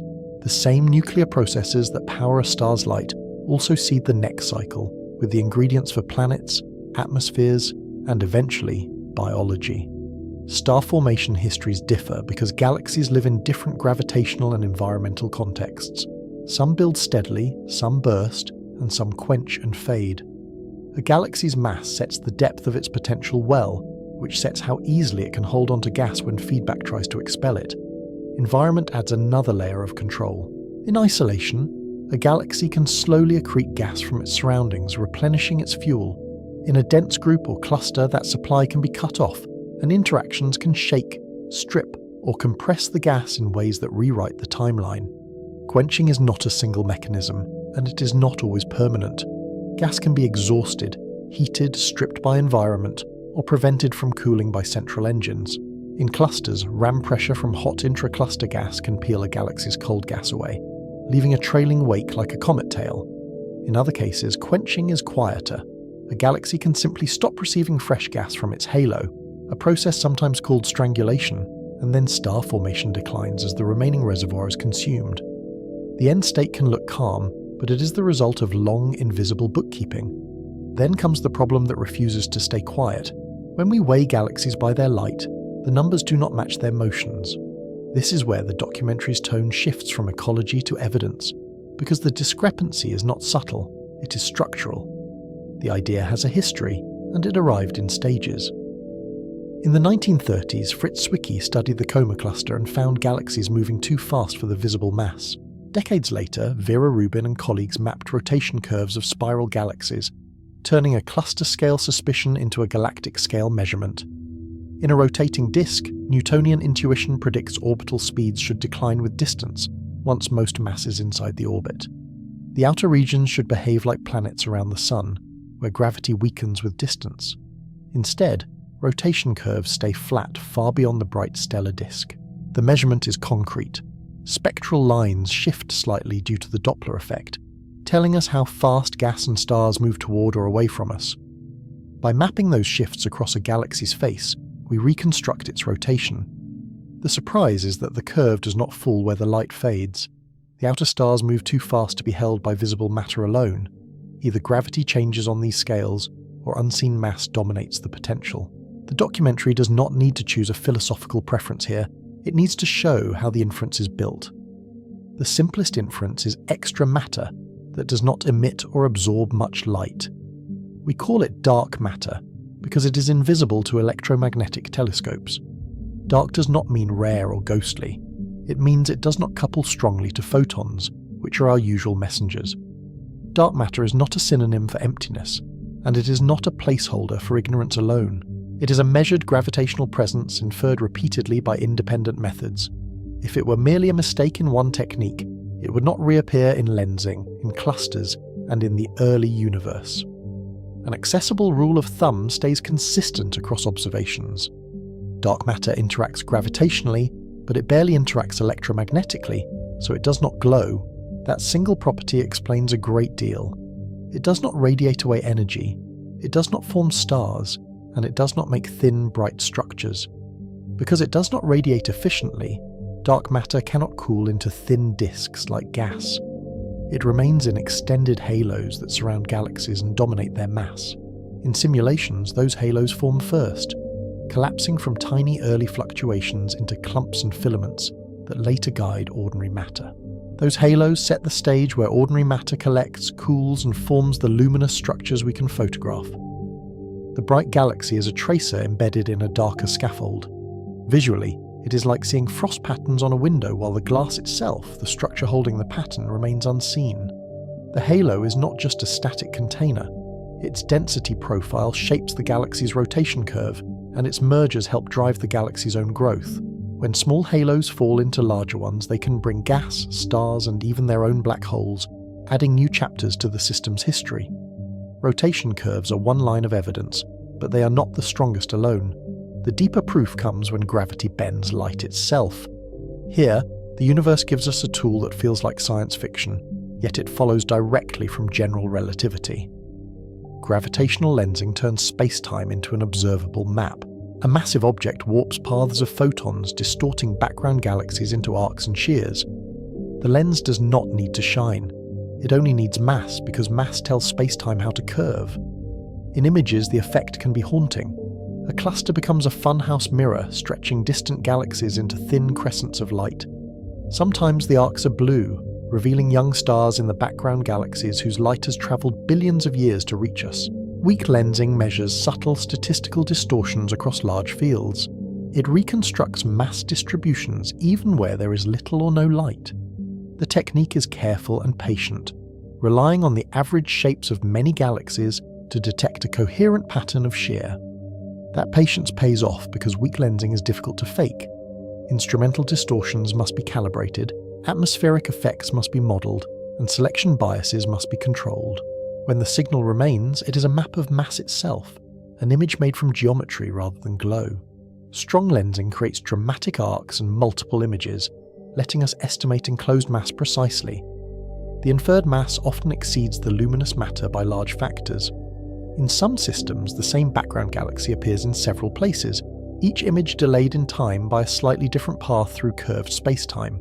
Those time delays, when measured, add yet another handle on the gravitational potential. They remind us that lensing is not merely a distortion of shape, but a distortion of spacetime's clock. Light is not only bent, its travel time is reshaped by gravity. Clusters of galaxies are the cleanest lensing laboratories. They are massive enough to bend light strongly, and their baryons can be measured in multiple wavelengths. In optical images, clusters look like crowded cities, but the real mass is spread in a smoother, darker distribution. Cluster dynamics add another independent argument. Galaxies inside clusters move too fast for the visible mass to bind them. Their velocities can reach 1,000 km per second, and the spread in speeds reflects the depth of the cluster's potential well. Hot gas in clusters shines in X-rays, revealing temperatures of tens of millions of Kelvin. That temperature is a direct measure of the depth of the gravitational well. The gas is so hot that electrons and ions are separated, forming a plasma that emits through Bremsstrahlung and line radiation. In X-ray visuals, the intracluster medium looks like a ghostly fog filling the space between galaxies. It is thin, far thinner than any vacuum we can make on Earth, yet it contains more baryonic mass than all the cluster's stars combined. The brightness traces density, and the spectrum traces temperature and composition. When we add up stars and hot gas, the total still falls short of the mass required by lensing and motions. The missing component behaves like collisionless matter. Collisionless here means that, unlike plasma, it does not slam into itself, heat up, or slow down through electromagnetic interactions. The bullet cluster concept crystallizes this logic without needing special pleading. In a cluster collision, hot gas slows by ram pressure, while lensing mass peaks pass through. The scene is cinematic. Two clusters interpenetrate, their galaxies mostly missing each other, while their gas clouds collide like weather fronts. The separation between gas and lensing mass suggests most mass did not collide like plasma. It behaved as if it interacted mainly through gravity. This is not a single photograph proving a theory, but it is a configuration that is hard to reconcile without a dominant non-baryonic mass component. This is the climax-level shift in the documentary's hierarchy.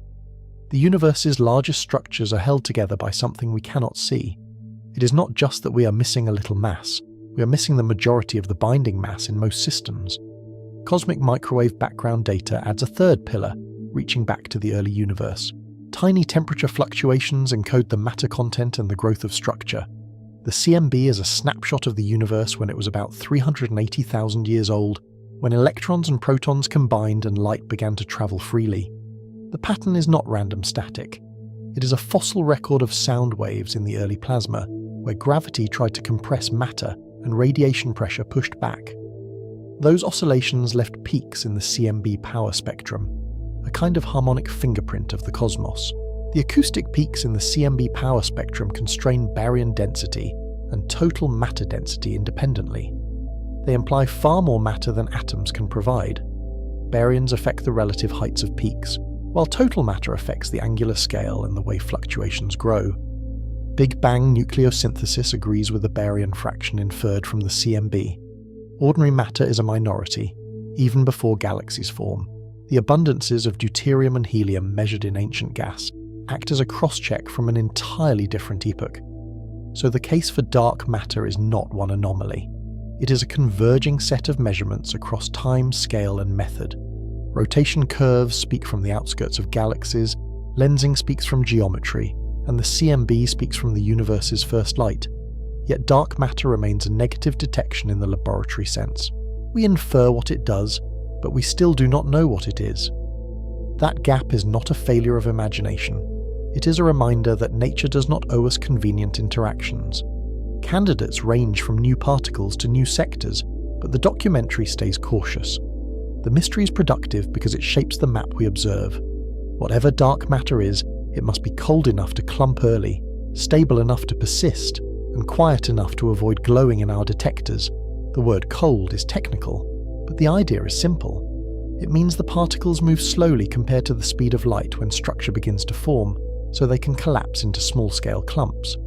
If they were too fast, they would smear out early structure, and the cosmic web would look different. Galaxies also contain another extreme component that we can detect indirectly. At their centres sit supermassive black holes, millions to billions of solar masses. They are small compared to the galaxy's size, but their influence can reach far beyond their event horizons. In some galaxies, we can measure their presence through stellar orbits near the core. Stars whip around an unseen point at enormous speeds, tracing a mass packed into a region too small to be anything else. The black hole is inferred the same way dark matter is inferred, through motion, not through light. These black holes are not just passive sinks. When they accrete gas, they can outshine the combined stars of their host galaxy. The galaxy's calm starlight can be drowned by a compact nucleus that radiates like a beacon, visible across cosmic distances. An active galactic nucleus forms when gas spirals inward through an accretion disk. Friction and magnetic turbulence heat the disk, releasing radiation across the spectrum. The disk is not a solid surface. It is a swirling plasma where angular momentum is transported outward, allowing mass to fall inward. The temperatures vary with radius, so different bands of light come from different zones. Ultraviolet and X-rays emerge from the inner regions, where gravity is strongest and orbital speeds approach relativistic values. Farther out, dust absorbs and re-emits energy in infrared, creating a warm, obscuring glow. Jets can launch along the black hole's spin axis, powered by magnetic fields threading the disk and horizon region. They carry energy far beyond the nucleus. In radio images, jets appear as narrow beams ending in bright lobes, where they slam into intergalactic gas and inflate bubbles. Those bubbles matter because they do work on their surroundings. They push hot gas aside, stir it, and sometimes prevent it from cooling into the galaxy. In cluster centers, cavities in X-ray gas line up with radio lobes, showing feedback in action, energy injected into the environment. AGN feedback is a second regulator that competes with star formation. It can heat halo gas, prevent cooling flows, and drive galaxy-scale winds. The effect can be subtle, like maintaining a hot atmosphere, or violent, like expelling gas at thousands of kilometers per second. This links spacetime curvature to galactic ecology. General relativity sets the black hole boundary, while plasma physics and gravity shape the energy output. The engine is compact, but the consequences are galactic, and the timescales can span from days of variability to billions of years of influence. The same laws that made stable atoms now govern extreme accretion, where matter becomes radiation efficiently. Scale does not change the rules, but it changes what dominates. In a star, pressure comes from hot gas. Near a black hole, radiation pressure and magnetic fields can become decisive. Supermassive black holes also appear correlated with their host galaxies. The black hole mass tracks bulge properties, hinting at coevolution through feedback and mergers. The correlation is not perfect, but it is persistent enough to suggest a shared growth history rather than coincidence. Mergers reshape galaxies and grow black holes together. When galaxies collide, gas funnels inward, starbursts ignite, and black holes can eventually merge. The gravitational torques in a merger can remove angular momentum from gas, letting it fall toward the center like water draining from a basin. The visuals here are rich, tidal tails stretching like luminous ribbons, star-forming knots sparkling along the debris, and dust lanes twisted into dark calligraphy. In simulations, the encounter is a choreography of orbits, where each pass strips material and reshapes the remnant. The aftermath can transform spirals into ellipticals, redistribute orbits, and heat or expel gas. A galaxy's morphology becomes a fossil of its interaction history. Even when the tails fade, the kinematics remember, and the stellar populations record bursts and pauses in formation.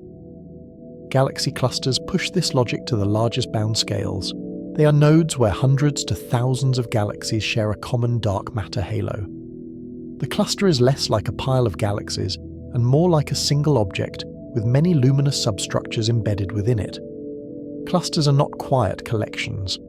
They are dynamic systems assembling through mergers along filaments, still growing in the present universe. In wide-field views, you can imagine matter flowing along invisible highways, feeding clusters at the intersections of the cosmic web. The intracluster medium holds most of the baryons in clusters. It is a thin plasma enriched by supernovae and visible in X-ray emission lines. Those lines reveal elements like iron and silicon, proving that the gas has been processed by generations of stars and then expelled into intergalactic space. Shocks and cold fronts in the intracluster gas record past collisions. Cluster mergers become cosmic archaeology, preserving events over billions of years. A shock front is a sharp edge in X-ray brightness and temperature, where supersonic motion has compressed and heated the plasma. Cold fronts are different, and their contrast is striking. They are boundaries where cooler, denser gas moves through hotter surroundings, like an iceberg drifting in a warm sea. These structures show that clusters are not fully mixed, and their gas can retain memory of motion. Clusters also host diffuse radio emission from relativistic electrons and magnetic fields. That non-thermal component traces turbulence and particle acceleration in mergers.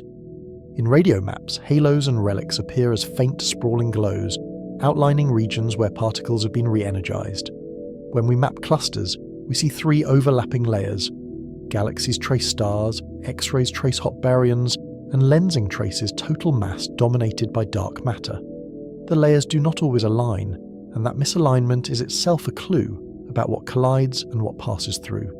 This layered map echoes the documentary's stacked reality hook.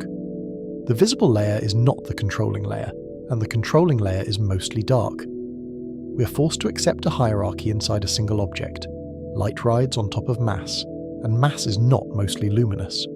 At level 6, observational cosmology enters as a method, not a topic label.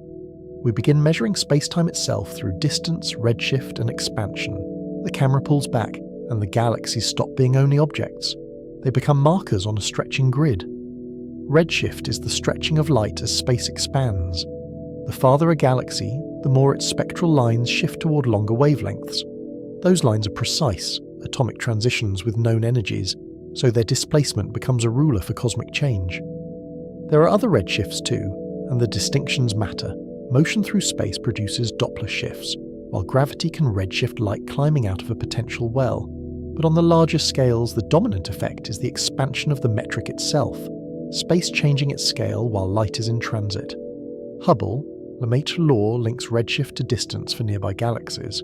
Recession speed increases with distance, implying expansion that is uniform on large scales. Historically, Edwin Hubble's observations built the empirical relation, while Georges Lemaitre connected it to an expanding universe predicted by relativity. This does not mean galaxies fly through space from a central point.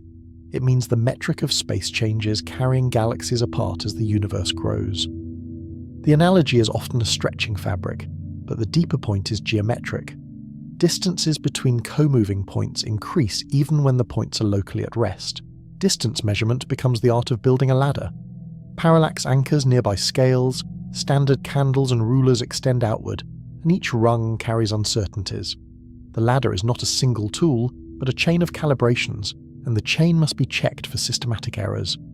Parallax uses Earth's orbit as a baseline, turning apparent shifts in a star's position into distance. Cepheid variable stars extend the reach because their pulsation period correlates with intrinsic luminosity. Each step is a bridge from the known to the unknown, built with careful cross-checks. Type Ia supernovae act as standardized candles after calibration. Their observed dimness at given redshift revealed a surprise that changed cosmology. These explosions, likely involving white dwarfs near a critical mass, produce remarkably consistent light curves, though the calibration must account for subtle variations. The expansion is accelerating, not slowing under gravity as once expected. Something acts like a repulsive component on the larger scales. The discovery, made in the late 1990s by competing teams, was not sought as a dramatic twist, yet it arrived as one. We call it dark energy because it does not behave like ordinary matter or radiation. It appears as a smooth energy density associated with space itself. In the simplest model, it resembles a cosmological constant, a term Einstein once introduced and later regretted, only for it to return with new meaning. The inference is strong, but the understanding is thin. Dark energy is measured through expansion history, yet its physical origin remains unknown. We can fit the data with parameters, but a parameter is not a mechanism, and mechanism is what the mind keeps asking for. This is where the documentary's earlier foreshadowing returns. In Level 1, vacuum energy looked like it should gravitate, yet naive estimates fail catastrophically. Quantum fields suggest empty space is not empty, but the predicted energy density is wildly larger than what cosmic acceleration implies. At Level 6, that mismatch becomes a cosmic scale problem rather than a theoretical curiosity. The universe expands as if vacuum has weight, but not the weight we predict. The discrepancy is not a rounding error, it is a gulf that hints at missing principles. We keep the tone exploratory because certainty would be dishonest. We can fit models to data, but the mechanism may be new physics. Is dark energy a property of space, a new field, or a sign that gravity behaves differently on the larger scales without breaking the tests that work so well nearby? Dark matter and dark energy together dominate the cosmic budget. Ordinary atoms, the entire periodic table, are a small minority of what shapes the universe. The realization is humbling. Everything we can touch, breathe, and build is not the main ingredient of cosmic structure. This is the first major lesson of Level 6. The universe's structure is governed by components that are mostly invisible, yet precisely constrained by their gravity. The constraints are quantitative, not poetic, and they come from multiple independent datasets that agree within measured uncertainties. The second lesson is about emergence across scale. Galaxies look like collections of stars, but they behave like coupled systems regulated by feedback and environment. A spiral arm is not just a decoration, and a quiescent elliptical is not just an old object. Each is a dynamic state shaped by flows of energy and matter. The third lesson is about inference as a scientific tool.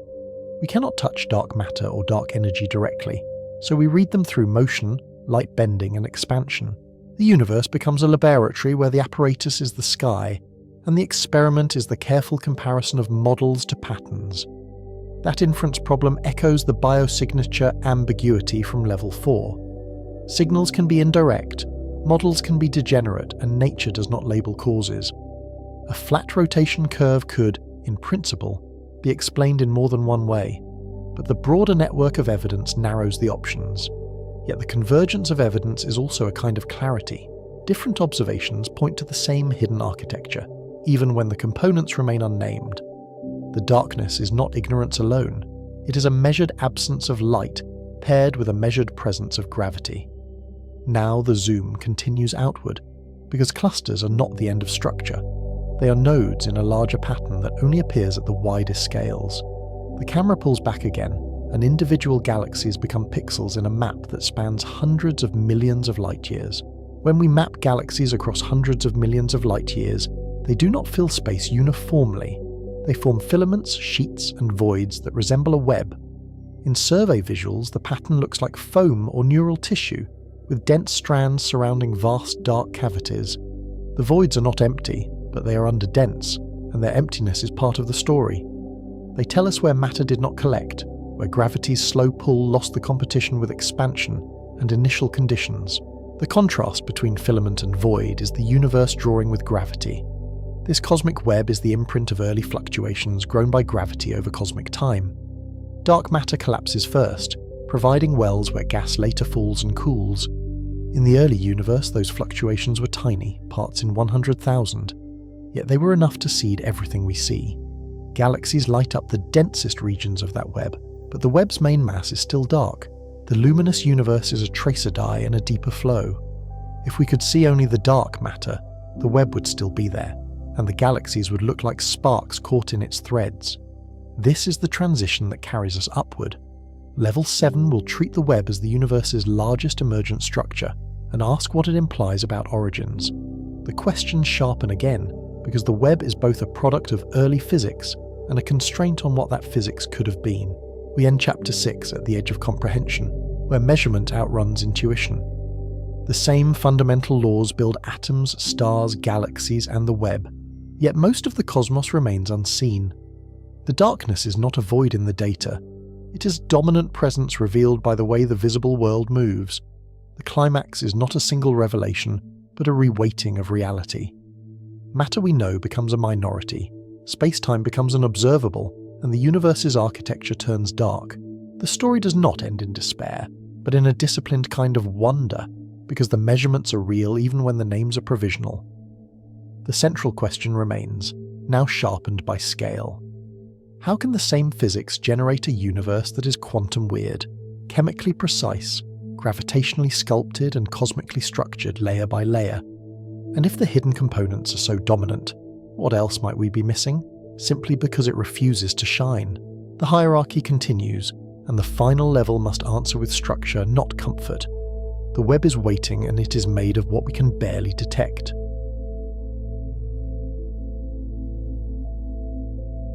Level 7 begins where galaxies stop feeling like islands and start behaving like pixels in a larger map. When surveys chart millions of galaxies, matter does not fill space evenly, and the emptiness is as informative as the light. It gathers into filaments and walls, leaving enormous voids between them. On screen, the map looks almost biological: threads, knots, and cavities. Yet it is drawn by gravity, not by life. The cosmic web is the universe's grandest hierarchy, built from repeated gravitational choices acting on tiny initial differences. Dense nodes host clusters and superclusters, where many filaments intersect and feed growth over cosmic time. Filaments act like highways for gas and galaxies, guiding infall along preferred directions rather than random drift. Voids expand faster and stay underbuilt, because their low density gives gravity little to work with. Galaxies are not the web's main substance, even when they are the only parts that shine for our cameras.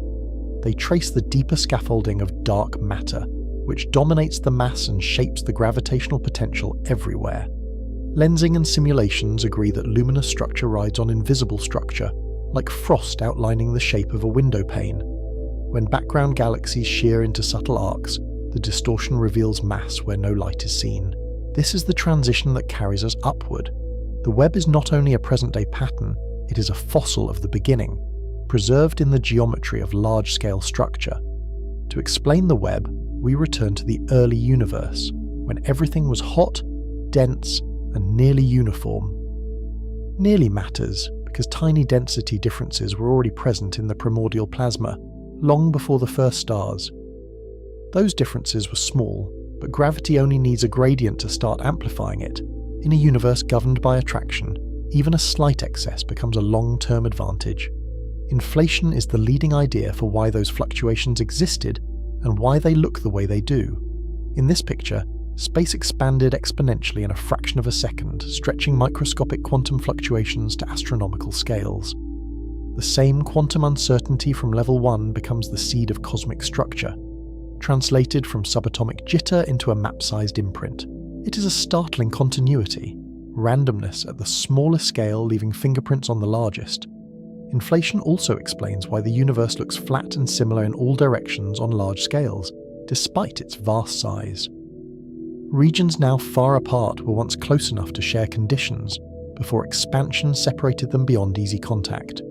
The details are still debated, but the basic claim is testable through the statistics of primordial fluctuations. Cosmologists look for patterns in the power spectrum, how much structure exists at each scale, and compare them to inflationary predictions. After inflation ends, the universe reheats, and matter and radiation fill space again in a seething, expanding fireball. For a long time, radiation pressure resists collapse, and baryonic matter cannot clump efficiently because photons keep pushing it around. Dark matter, however, is cold and collisionless, so it begins forming wells earlier. In plain terms, it can start gathering while ordinary matter is still being held back by light. Gravitational instability turns initial overdensities into growing structure. Slightly denser regions pull in more matter, becoming denser still, while underdense regions lose matter and become emptier. Over billions of years, this runaway contrast builds filaments, nodes, and voids. In simulations, you can watch it happen. Smooth fog condenses into strands, then strands thicken into junctions, as if the universe is tightening a net. The cosmic microwave background is the clearest snapshot of this early stage. It is light released when the universe cooled enough for electrons and protons to form neutral atoms, a process called recombination. Before that moment, photons scattered constantly off free charges, and the universe was opaque like a glowing dense cloud. When scattering stopped, the CMB began free streaming, carrying a baby picture of space-time across the ages. Its temperature anisotropies are tiny, about 1 part in 100,000, yet they are measured with exquisite precision. Those anisotropies encode the seeds that later become today's web, including information about matter content and geometry. The CMB pattern is not random noise, it is structured by early physics and by gravity's pull on the plasma. In the mottled map, hotter and cooler patches mark regions that were slightly over or under dense when the light was released. Acoustic oscillations in the primordial plasma imprint a characteristic scale, set by the sound horizon. That scale becomes a standard ruler, later visible as baryon acoustic oscillations in galaxy clustering. On a sky map, it is subtle. In statistics, it is a clear peak that repeats across surveys. It is one of cosmology's most elegant links, sound waves in a young universe reappearing as a preferred spacing in the distribution of galaxies. So the web links epochs that seem unrelated. The same density field appears first as faint CMB mottling, then as a three-dimensional network of galaxies. One set of equations connects early plasma waves to the late-time distribution of clusters, and the match is a triumph of the scientific method. The universe, in this sense, is readable because it is consistent across time. Yet our map has a hard boundary, and it is not an edge in space. The observable universe is limited by light travel time and by the universe's expansion history, which sets what signals can reach us. We see distant objects as they were, not as they are now. A deep field image is therefore a layered timeline. Nearby galaxies in the foreground, ancient ones fading into red at the back. Look-back time turns telescopes into time machines, but it also creates a horizon. Beyond a certain distance, light has not had time to reach us since the Big Bang. The edge is therefore a limit of information, not a wall of matter. When we say observable, we mean causally connected by light, and that is a physical constraint, not a philosophical one. Expansion adds another subtle limit, because space can grow faster than light can cross it. Some regions are receding so quickly that signals emitted now will never reach us, even in principle. The observable universe is a bubble of causal contact, embedded in a larger space-time we cannot fully sample. The word beyond here is not a direction. It is a boundary in what can be known. Human language struggles here, so we anchor the scale carefully. A light year is already a vast unit, and the web spans hundreds of millions of them in a single filamentary sweep. Even the Milky Way is a small knot in one filament, in one local region of a much larger pattern. When the camera pulls back far enough, familiar constellations dissolve into a statistical texture. Then comes the problem that refuses to stay quiet. The web is growing, yet the expansion is accelerating, and that changes the story's ending. Dark energy is the name we give to whatever drives accelerated expansion, inferred from supernova distances and the large-scale geometry. In the simplest model, it behaves like a cosmological constant, a constant energy density of space that does not dilute as the universe expands. But we can also describe it more generally with an equation of state parameter, gas, relating pressure to energy density. Negative pressure sounds strange, but it is simply the kind of stress energy that makes expansion speed up rather than slow down. If W equals -1, the acceleration stays steady in a specific way, consistent with a true cosmological constant. If W differs from -1, dark energy could evolve with time, like a field rolling through a potential, changing the expansion rate gradually. Current data constrain W near -1, but uncertainty remains, and precision demands patience. Each new survey tightens the error bars, turning cosmic history into a measurable curve. Different values of W imply different cosmic fates, and we present them as possibilities, not certainties. If acceleration persists, galaxies beyond our local group will slip over the horizon, leaving an increasingly empty sky.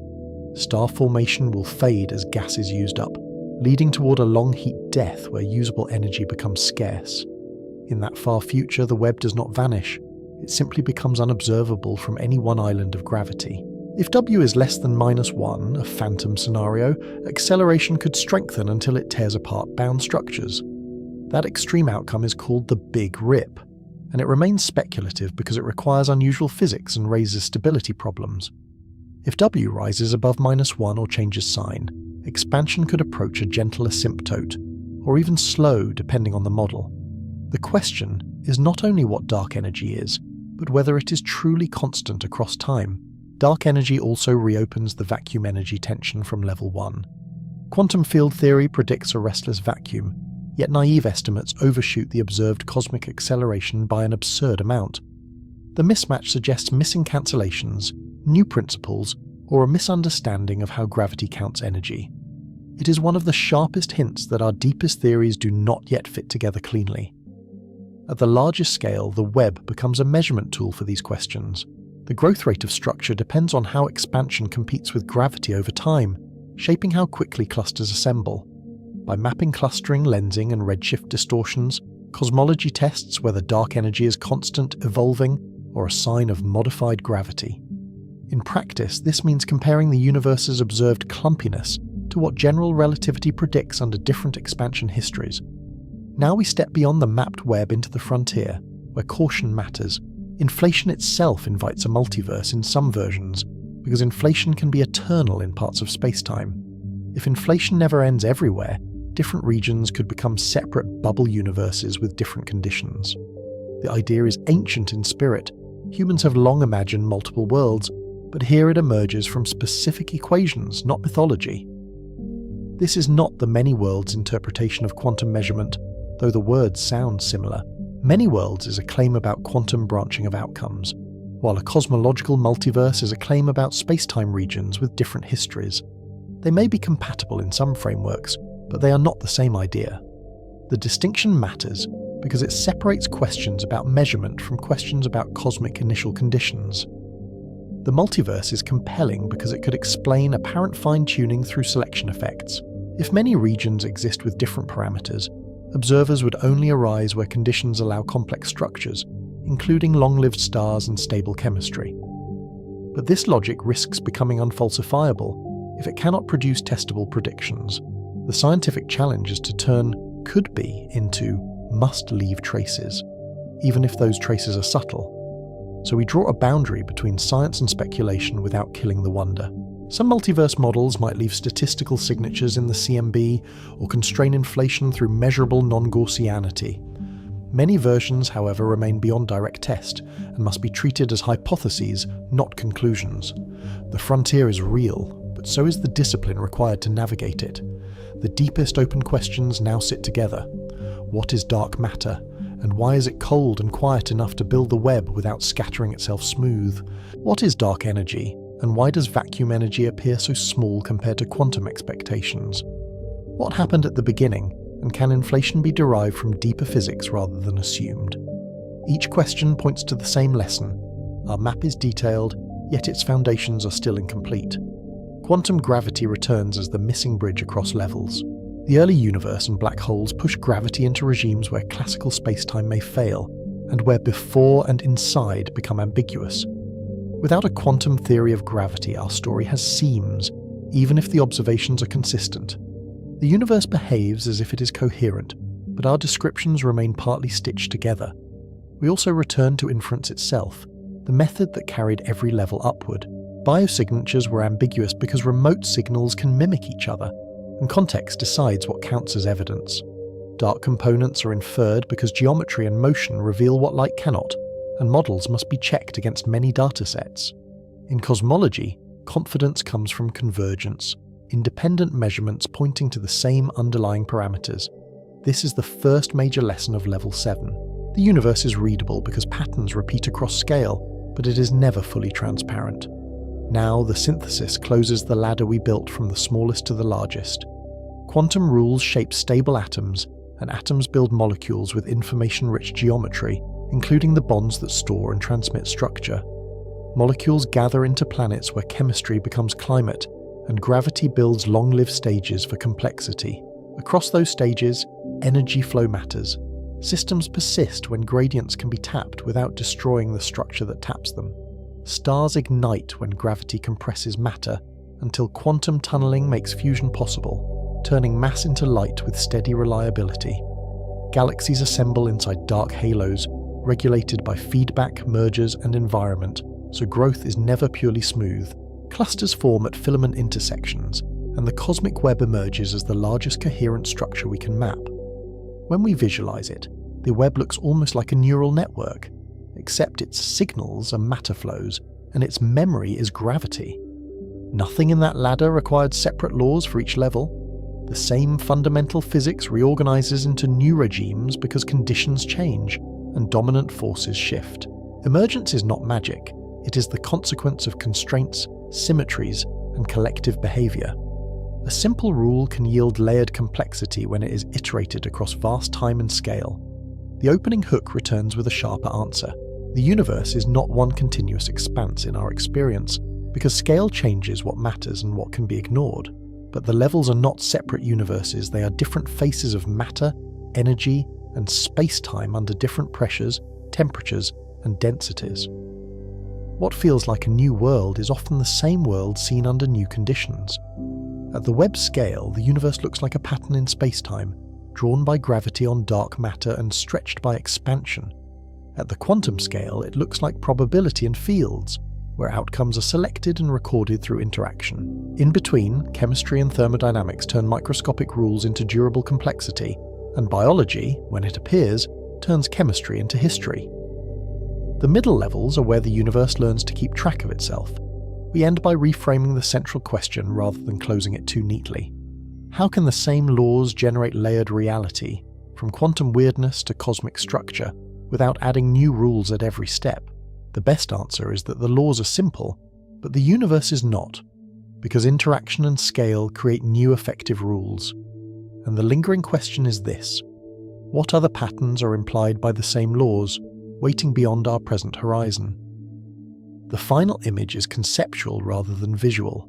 A single set of equations, applied across changing conditions, produces atoms, stars, minds, and the cosmic web. The deepest mystery is not only how big the universe is, but how elegantly it becomes itself. We began where things are only probabilities, where fields hum in a restless vacuum and outcomes feel strangely undefined. From that quantum blur, atoms lock in stable patterns, molecules turn structure into behavior, and gravity gathers chemistry into planets with weather, rocks, and readable time. Stars ignite by tunneling and balance, forge the elements, then die into supernovae and remnants, while galaxies assemble inside dark halos, and the cosmic web stretches those halos into filaments across expanding space-time. Yet the deeper we climbed, the more the same threads returned: measurement without a final answer, gravity without a quantum home, vacuum energy that refuses to match the sky, and invisible components that outweigh everything we can touch. Across the 7 levels, nothing new was added to the rulebook, and still everything changed because scale itself acts like a translator. Quantum phases become chemical bonds, bonds become materials and atmospheres, atmospheres become climates and erosion, and those slow planetary stories are powered by stellar furnaces that recycle matter into richer possibilities. The universe looks like a hierarchy, but it behaves like a conversation between forces, where each level is an agreement reached under new pressures, temperatures, densities, and timescales. Even our uncertainties became part of the map, from the stalled shock of a core-collapse supernova to the unknown phases inside neutron stars, because the edges of knowledge trace where nature is most extreme. And at the larger scale, the cosmic web revealed something quietly startling: that the grandest structure is a fossil of tiny primordial fluctuations, amplified by gravity and stretched by expansion. We also saw how inference becomes its own frontier, especially when we search for life across light years with only spectra and shadows. A planet can wear oxygen like a mask, or hide a biosphere behind hazes and clouds, reminding us that the universe is not obligated to be easily interpreted. Dark matter and dark energy sharpen that lesson, because the cosmos is dominated by what we do not yet understand, and still it remains mathematically consistent enough to evolve for billions of years. The hierarchy, then, is not a ladder away from physics. It is physics reorganizing itself into new effective rules, without ever breaking the underlying ones. That is the strange elegance of the 7 levels, a single set of equations, repeatedly reframed by scale, until probability becomes permanence and emptiness becomes architecture. And through it all, the vacuum stayed with us, first as fluctuations in quantum fields, and later as the pressure of accelerated expansion. If zero-point energy gravitated the way naive calculations suggest, the universe would have torn itself apart long before atoms could exist, and yet here we are, living inside a far gentler cosmos. That mismatch is not a footnote, it is a signpost, pointing toward a missing synthesis between quantum theory and gravity. Whatever resolves, it may also illuminate the earliest moments after inflation, the horizons that limit what we can ever observe, and the ultimate fate written into dark energy's equation of state. So the story of the 7 levels is not merely a tour of size, it is a tour of emergence. Each chapter showed how stability is negotiated, how patterns persist, and how new behaviours appear when countless quantum events average into reliable, macroscopic laws. The micro-to-macro tension never vanished. It simply became a theme, because the universe is built from rules that are local and probabilistic, yet it produces global structures that are coherent and long-lived. The cosmic web is the final proof of that coherence, a universe-wide pattern grown from near-perfect simplicity and sculpted into complexity by time. Still, the open questions remain, and they remain for a reason. What exactly turns a superposition into a single experienced outcome? And where does classical reality truly begin? What is dark matter? A new particle? A hidden sector? Or a clue that gravity behaves differently on the larger scales? What is dark energy? A constant, a field, or a sign that our understanding of space-time is incomplete? And what happens when we climb past the 7th level? Beyond the observable web, beyond our horizons, into whatever the universe may be when it's no longer constrained by what we can see. In that sense, the documentary ends where science often begins, with a clearer view of the questions that survive every answer. We now know the universe is not one smooth expanse, it is layered, and each layer is a different way the same laws can look. We have watched quantum uncertainty become chemical precision, watched gravity turn that precision into worlds, and watched unseen mass and accelerating space arrange those worlds into a cosmic pattern. The hierarchy is real, but it is not separate from the fundamentals, it is the fundamentals expressed through scale. And if there is closure to be found, it is this. The universe does not grow complicated by breaking its rules, it grows complicated by reusing them, again and again, until new rules emerge as summaries of deeper ones.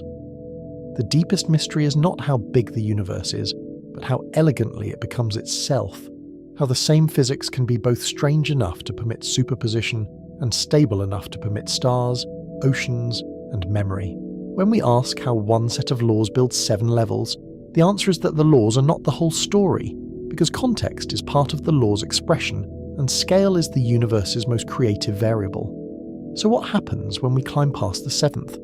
Perhaps we meet a multiverse, perhaps we meet a boundary of inflation, perhaps we meet only silence and horizons, and the realization that beyond may be a question with no operational meaning, or perhaps the act of unifying quantum theory with gravity will reveal an 8th level, not of size, but of description, where space-time itself becomes an emergent pattern, the way temperature emerges from atoms. If that is true, then the cosmic web is not the end of structure, it is a hint that even geometry may be a kind of organized behavior. For now, we live inside the hierarchy and we are made from its transitions. Our bones are nuclear bookkeeping, our breath is molecular choreography, our thoughts are macroscopic stability riding on quantum rules we barely understand. We are, in a literal sense, the universe performing its own laws at a scale where it can finally notice what it is doing, and that may be the most memorable thought to carry into the dark. The universe is not just vast, it is self-consistent across impossibly different regimes, and it keeps producing new kinds of order without ever changing its underlying grammar. Every level is a chapter, every chapter is the same story, and the ending is not an answer but an invitation to keep climbing, to keep measuring, and to keep wondering what reality becomes at the next scale. If you want to continue the climb, follow the next discoveries as they arrive, new telescopes mapping the web, new detectors listening to space-time, and new experiments testing the quantum edge of gravity. How can the same simple laws build all of it, layer by layer, and what happens when we climb past the 7th? They build it by letting scale rewrite which patterns survive, so new rules emerge as the same physics reorganizes under new conditions, and past the 7th we meet horizons, where the next level may be less a place than a deeper theory. In the end, the universe is not a stack of separate worlds, it is one reality learning new behaviors as it grows, from quantum fog to cosmic filaments. The deepest mystery is not its size, but its elegance, how it becomes itself, and how much of that becoming we are still able to understand. If this journey changed how you see the night sky, stay curious and keep track of the missions and measurements that will test these mysteries next.